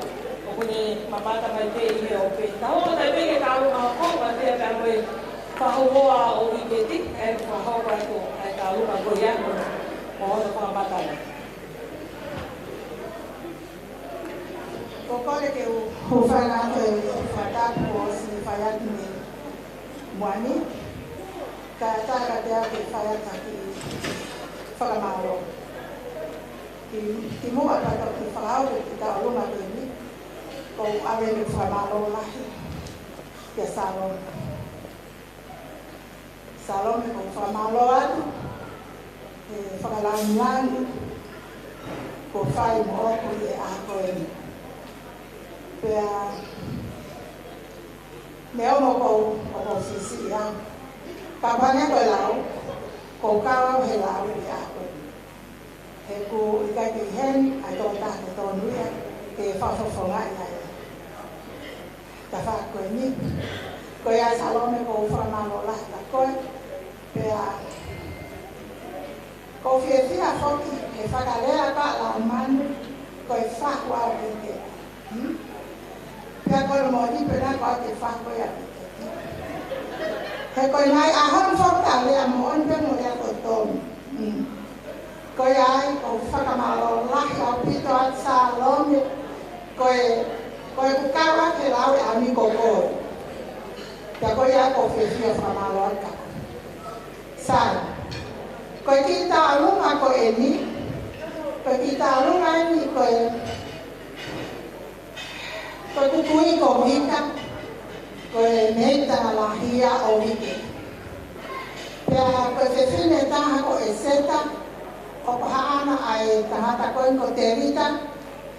Ko hata me ke family ko ni terita mo kata ki ola mama ki lotoni terita pa pe ke fa mo ko puna eseta ko mawa pe mai hen ke fa fofonga ya tu ki ma to a ko terita tu pu me se fine ko eseta ko si a eseta ye kukui ko ya kumpe no sono ngai mo ko puna o na i hen ko toa ke mau kama ka fakataha ke fakafia o e o ke fine o ni ke a ko salome o ka ke hami ai mau ke fakatau aki ai fakalalang mo o fa ko ke fai na ki mau to ke a ko e ki mutu i papa mutuku ko o atu me mahau fai a kaulau ka ko e teki ko e tau orungaku pana ta hafe te foake au ma salome ko kamate ko iro pea ko salome o kai haka pea piketia pa te mawai haka ko toa pekia ko e ai piketi ko koe salome ke me amai ki loto ke hui ata e teki o whekisake a koe sila me amai mo ahu ya te teko te risha ake salome famole mo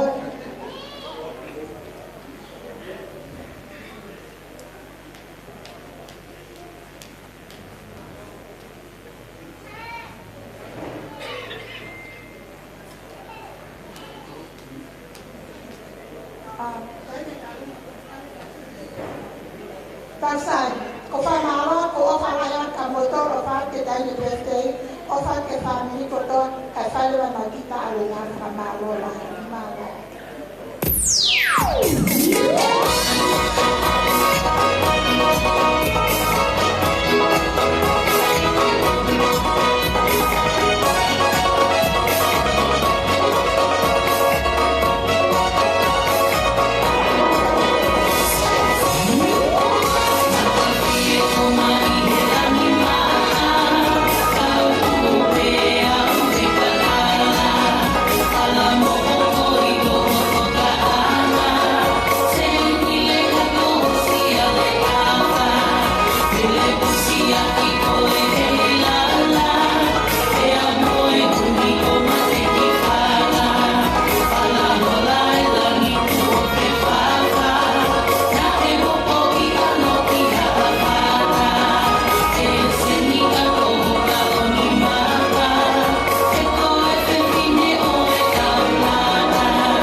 tālunga e whanau e kuini pa koko he kasi roa ke hoko ato e tālunga te.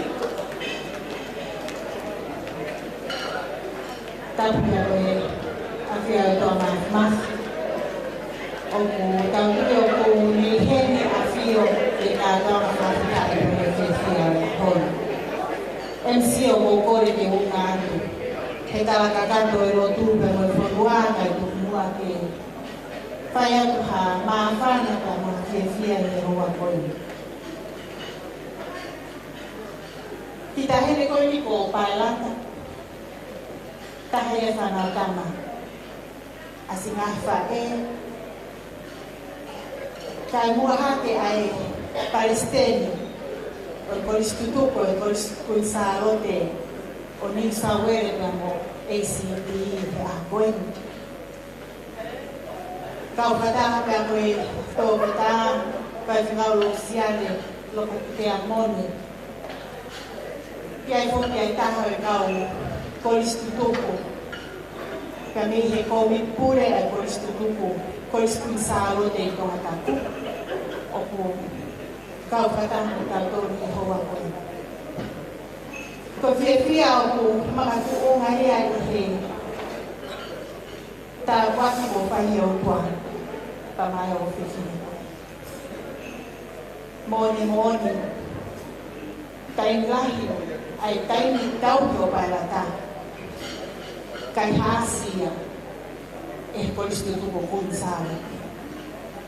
Taini lahi waki whae ko nia sālome, kono taini he ngāwe, ka mono ka moilanga ngāwe pa mai koristutuko. Paelata e ahoni, i hene Palestini ka mai kotoa peo e ka koristutuko kunsāre. Ke mau kau ngāwha mo oni ki he ofa, ka me tau ni kāwha na kua. Ko ke au sia e rongo pulu mā tātaka. Ko mau tala mo rupe, kau katamba mo kau pai tukau, i he lopu, ke me tā buani o whai maau ki ahoni. Tupe mua ke mau kau atu e whiawhia e ahoni. He ko whiawhia pe a mai whae a koristutuko te. I whanau tāma koe ni kua wau e kalakokua au sia e o whuma tātaka. Kataki i koristutuko te kau koristutuko mo mea mai. Whawhonga ai whiawhia ka me tuwhakataha ka me whae koe tau maawi ke. I pōpō e me ngāwe ka koristutuko i Australia. Kore anua ke DJ tā mai e ofa ki koristutuko. Whai ake a whiawhia, ka me whakitana a koristutuko i hoa koe. Lewa la kaitakawa.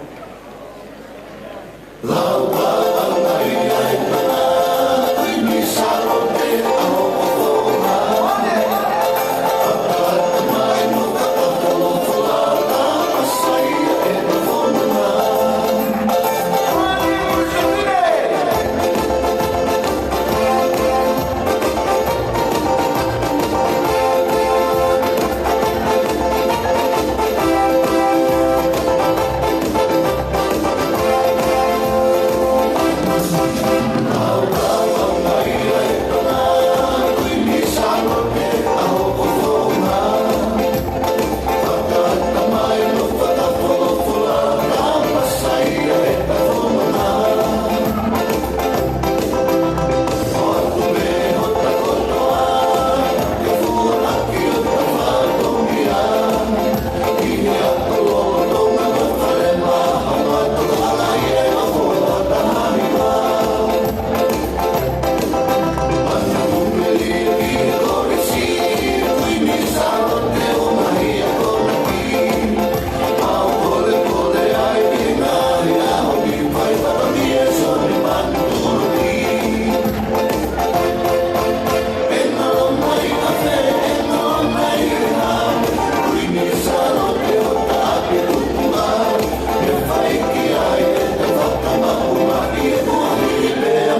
ia ko ia ki Paula ko ia ko si ko ia te tau ko ta pe ki tau tau ma ko o ake ia ki ho i ko ia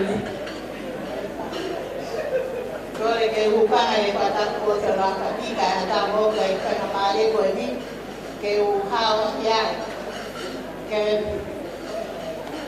wa ho wa te ma ki ta unga ta ma ki ta unga ko ta unga ia ai tu pe fine o ta mai a Salome pe a o piheni pe komere ko e pae ia o e Luselangi motor ate motor ke mo mea mai tu wa mo mata ko pe a ko ma kita unga e pai te ia he ma ho ki ma ho ma ki ko kuna pe a ko ko ya tu heni ta hine Paelata ke mea mai o huia tu e pare o kaiana lika kai toko atu e ma mo huo mai a ko kai toko atu e ma kita unga ko di ka di kita hene ta unga di ko ta unga ko tau ia he ko ki kai ko fonuan pe a tu mate ngata pe a ko ke ka mata kali ko ya pe a ka ka bo pe ko mai ke tia ko ya pe paro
ko ni sai ko yo ko pai tau ngai pa nau le na mo e na to ko ko ma te pendi tau ma ko pa pe ni ta tai ko ni ma ho tu tau kai si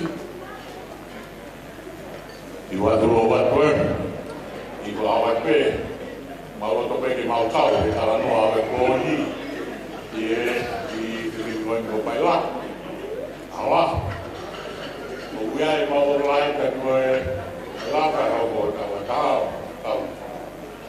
pai o ngai a ni, pa tau te ke to maa ma pui pai ki hai tāpua, a maring mai ani te isi, te koe ka maso whare. O mau hae pe mau ke pia ngā roto pe ke whahae koe la mai pe ki kai ngā roto pe te ike mau kau pe ke whewhia o tō koe koe kunga whine mai kua pe koe siasi ngā roto pe e mau tae pe a mau ki koe whasi a koe whasi pe kai mea mai nua Paelata tōa pe te ki te o e tahi te tau e runga kai te ki raka kataki o Ia mai o toa te teke hai le taurunga. Kawa to pe huma wofa. Ala o kei fe.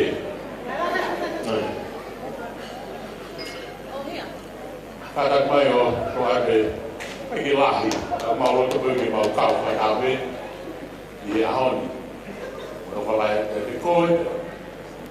Ko ta o ku mata e ami. O koe atu tae koe pe koha koe whasi. Ha whaki na whasi pe, lawa peri au a kahe he whakamani.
Kai te koe whakoroa, e te whanga e ai whanapotoa o whaia te ia ani. Ai hawa tua, whahau mate ki tā runga koe ni,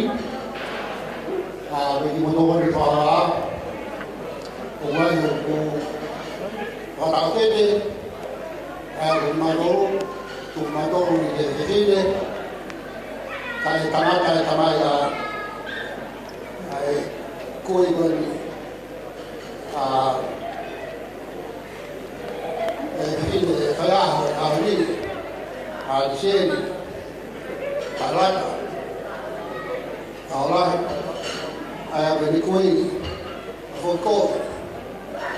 E tamai a whakore, e tungane e mawhae, o ieni, o tāwhete no hoa, o e whine tamalahi e matoro, o service, o whine lahi me, e hao whakawhani matoro. Kāne mau kau noa he mau noko noa. Nā whiawhia peke mau kau he noa. Wharangai ai tau ki koe a whai e Salome ka te hei oriketi.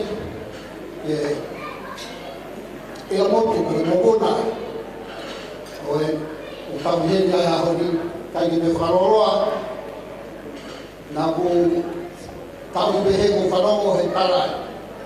Ai whauhiwa i a motu koe na Salome, au mea taha ku whiwhanau he koe whaakikoni o atu koe whaure i moto koe ni. O mo kūkoro a ke pese me rintonga haunga, aso mea koe whasikoni o whasea no hora. Ka i mai e whasiko ia, wa kātou i ki whanauia koe ia. O whātau.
Dear friends, Paelata, you're more than welcome to our well wishes to your friends if you wish to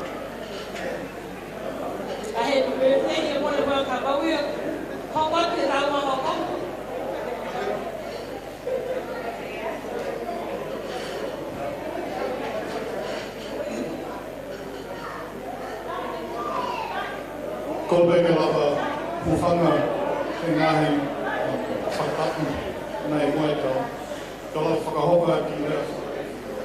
Ko hi mua ko mahe tau kolo, Junior. Ko whoha lavuni o William tau kolo. And just to explain the relationship ko whae ko Auntie a Salome. And I'm whakahiroa to Salome's father, Mahe Vea Moi. And I'm the first Mahe Junior. Very first one. O talano ko whae, I talked to my mom. I just want to mention her quickly. When we were in Tonga, my mom said, when you were a small baby, ko whoki kofi, o Aholahi, it will come forward and get time done. Ofa ke hu family, mai, because they loved you when you were a baby. We traveled here from Melbourne, yeah? So we did the 12-hour drive. Koa, and Zella, Angela, and our 4 children. Well, some of you guys might know my sister died and her 3 kids. So we could be here for the 21st. Just want to whakamahalo Salome and your family, for Kohi, Eleni, and also my mom's twin, Lavan, for inviting us over here. Koe taunga koe ni, koe tahine koe ni, koe tahine lahi ko Sela Whalahola Taukolo. Koe tete koe ni, koe whaake ke tahine birthday, Lesieli. Te kolme ke tahine birthday ke hao toa titeki, per tau lava o ene ko lele a whasi. Malo pito.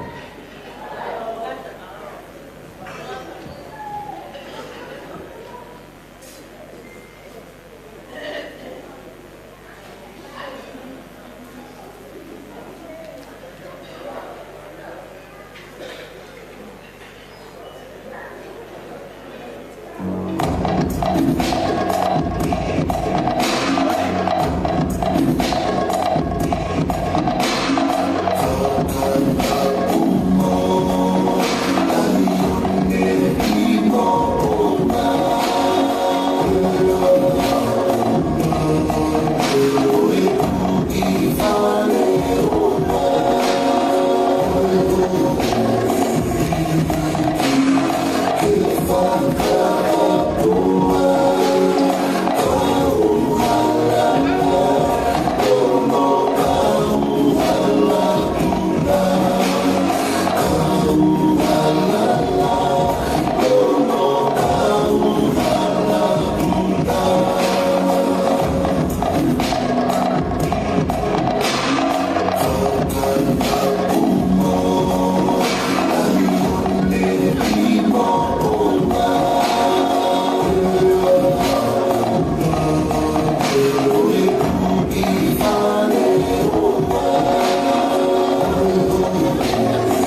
le fo'o.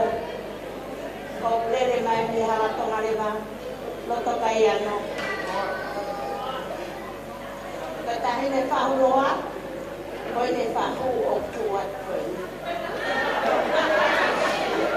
Tei pe mohu iai. Pea ko. Koi ki tahi ne koi ni. Ko ki ofo ki le. Koi ne best friend ni lahi koi. Ia Paelata. Kai ne koi ni. Kokore pe sarone ke a me ana ke me ana yo ya tu te yo na e ko ki bebe ko ni a te te po voy a pedirlo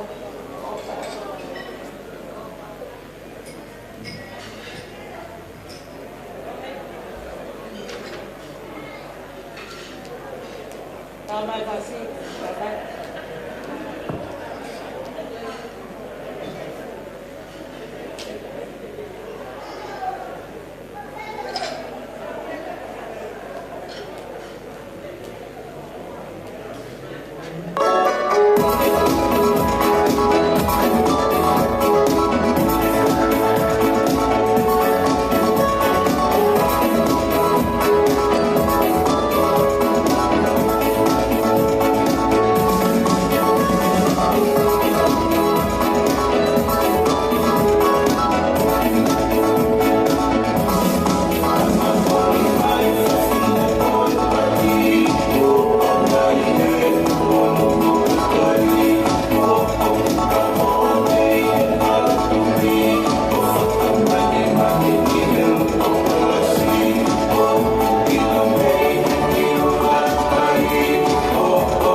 Oh, she's such a beautiful woman.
I'd like to take this opportunity to thank everyone that travelled near and far to join in the celebration of this special day with me, even though my birthday was more than a month ago.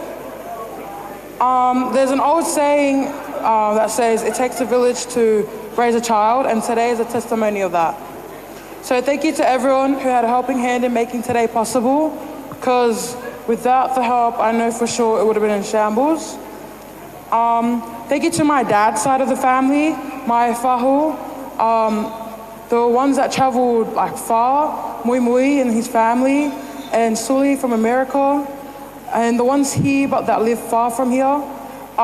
Thank you so much. I've never seen my dad this happy before. Like just knowing that his family's here to celebrate his favorite child. I just know he's just, and him happy makes me happy because it makes his wallet open. But yeah, and obviously to the MC for making today really special for me. Honestly, like wouldn't have done it without you. Special shout out and thanks to my grandma for continuing your line of legacies, or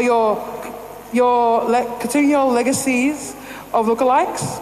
For those who don't know, everyone seems to reference grandma, mom, and I as the Moimoi triplets. I personally don't see it. In all seriousness, I am so blessed to have my only living grandparent here with us today, even though there's a language barrier. To my beautiful whangafa heirs, my mom's sisters, Lamanu, Eleni, Kaleni, even though she's in Tonga, Kaleni, she couldn't make it. To Diana, and to Auntie Lena, who has sadly passed. I have no words to express how much you guys mean to me. Thank you for treating me like your own, and for always going above and beyond for not only myself but also my siblings. Cannot thank you enough for standing by Mom through it all. You have been a big part in who I am today, but also in today's celebration. I'm so blessed to have you in my life. To my siblings, shout out to my siblings. Hello, anyone here? Oh yeah. Even though we butt heads a lot of the times, I appreciate everything you guys do for me, from giving unsolicited advice to free food. I know that I haven't been easy growing up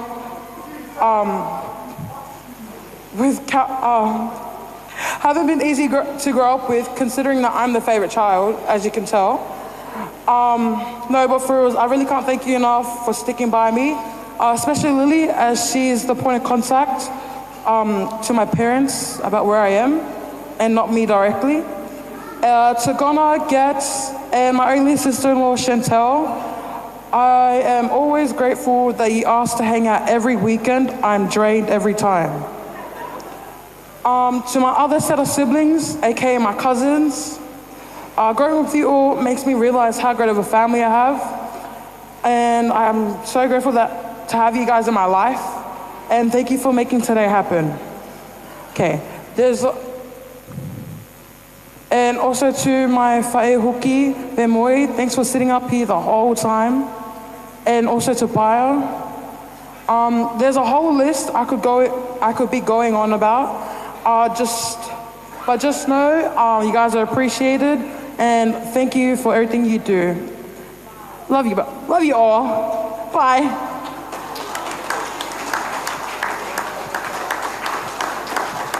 Malo, that brings us to the end of our formal part tonight. Ko puke pe whainga mali ko indi ke tuka whawhitai mo whamalo. Ko hi ko tau whakataha mai, ke lotu mo whawhitai hoko sia tau whulmataha. O Lesieli, Paelata, o Luselangi, Aholahi.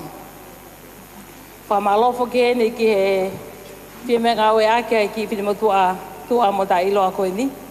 O kole whamole atu ka pane ato o whatongi au kai whiunga pēr mo amanaki.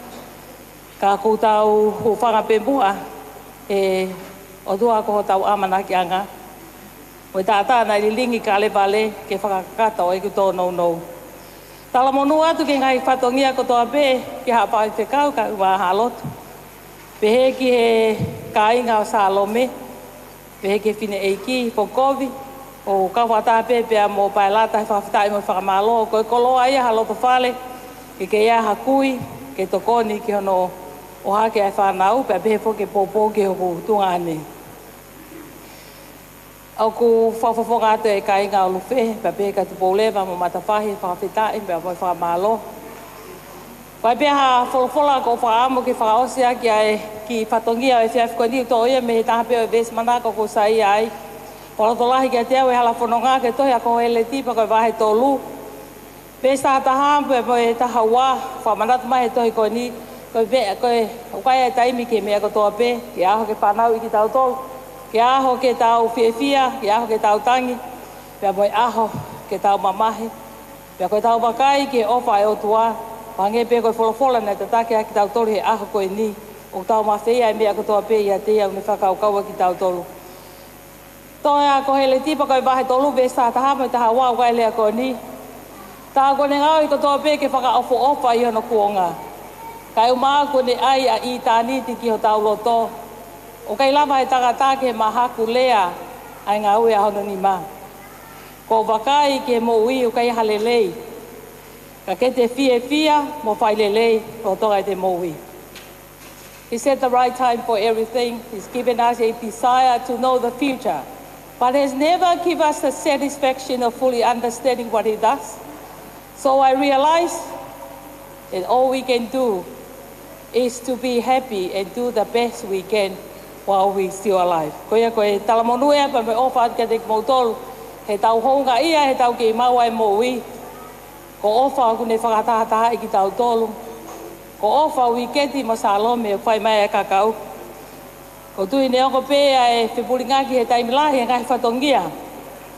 Ka koe ofa e o tuau ne omi whakatahataha i ki tau tolu he whiaf koe ni. Pea tau lawai koe tāpuaki pa mo e koloa Paelata. E hoko siha ho tau o fulma taha. Pa wai tala monu at ke te ki motolu ana kotoa. Hange pē koe ki vesi ku manako ki ai. To do the best we can while we're still alive. Tua ofa atu. Koe whainga marena e amanaki whakahoka te sione wiketi. Ka maha ko he la ia e diskope ku kai ke au e ne mana wa. Ka whakamalo at ka te ki motolo na kotoa pe. O whafonga atu e familia wiketi he whakamalo at ka te ki motolo. Te he kia mele wheketi. Sai mau pe foka ue hingoa ko mo ilo pe motor e paes pe pe e ku whakakau kau a ko hiko me tanga ko ninga mere wheketi he a binomi Moimoi he ata a pe he foki ki a sione Moimoi ata mo unga whakafofonga atu ki mautolu he whakamalo tu atu pai whikau kai maha takilotu he tāpuaki o e mo ui ko tau kau whakataha he whakawhita i he lotu o e aha koe ni ko ia ko ka tau atu pa ko whawhea tai whai whikau ke whai halotu tu ma ki tau tonu.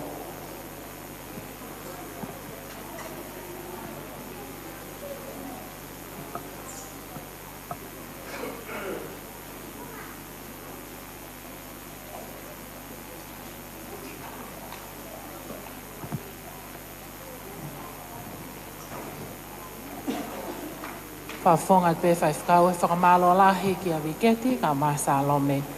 O mai whainga maria ma ki mautolu, ki maukau i he hofia, o e ahu mahu inga koe ni o Lesieli Paelata.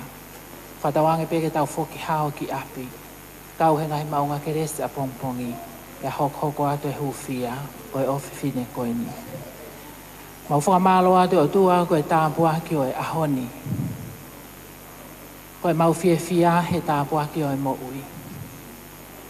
Ko ke o me lau maari e koe ia ke whai a ke whiohi pia moi ki ofi fine koe ni. Pia mau whakama opo ai po koe ni. Te mau whakafoki ko toa ai langi pia moi whakama lo ke ai a Fiona pe. Toka mai tāpuaki ki he loto whare o wiketi ka o maa salome. I hoko atu e tauhi o ofi fine koe ni. Kia te ki mautolu hono ko toa ko mau kau he fia o e pōkoini. Tuku ka mau ka foki i he pōkoini, a ve hao ki mautolu ko mau ngahi api tau taha. Pea ke tuku eiki, ke oana ngalo e mau whelotu aki mo e hufia, tau te fito, i hono mana tua ai ki o whiwhine koeni. Tā puaki ki mautoluni kotoa, ai kau tā mea, ai whare ko tāritari ki mautolu he po koeni, moi whamiri, moi kāinga ofa. Tau kawa moho a whio i he ahoni, ia ke whaipe o lau i kuonga. Here somau e ki ko siso kalaisi, pa moi ofa ai o tua, whio he lau maari e mā oni oni, ke ia te tau tolu kotoa ia, o whaipe o taingata. Amen. Ko ia whakamahalo atu, whakamalofo ke TJ, whakamalo whaiwhikau he lo tāpuaki, kou tuipe o ke toipe taimi ke TJ, pa mo tā mea ke tāpe hoko atu, iyo, mahalo apito o tā mea, ko ilo pe kulahe o mou teu ka unau e taimi, pa tuka te luine mou tā me ka lepi ke tātou ki, ko ilo disko, ko ia me mahalo. Thank you.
mau anu.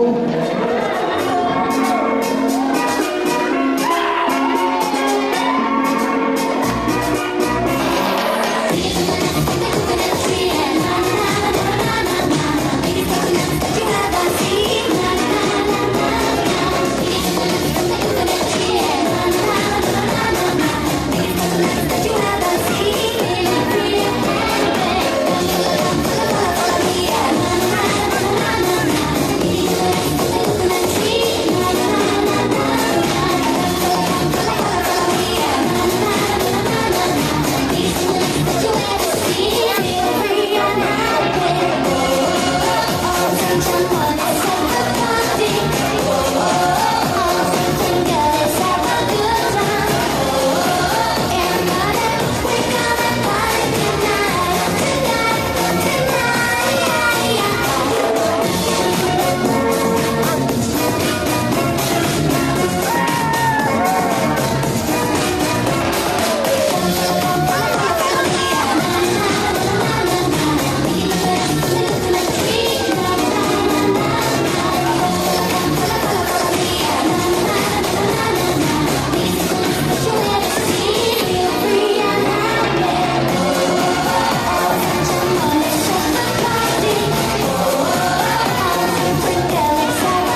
Thank you.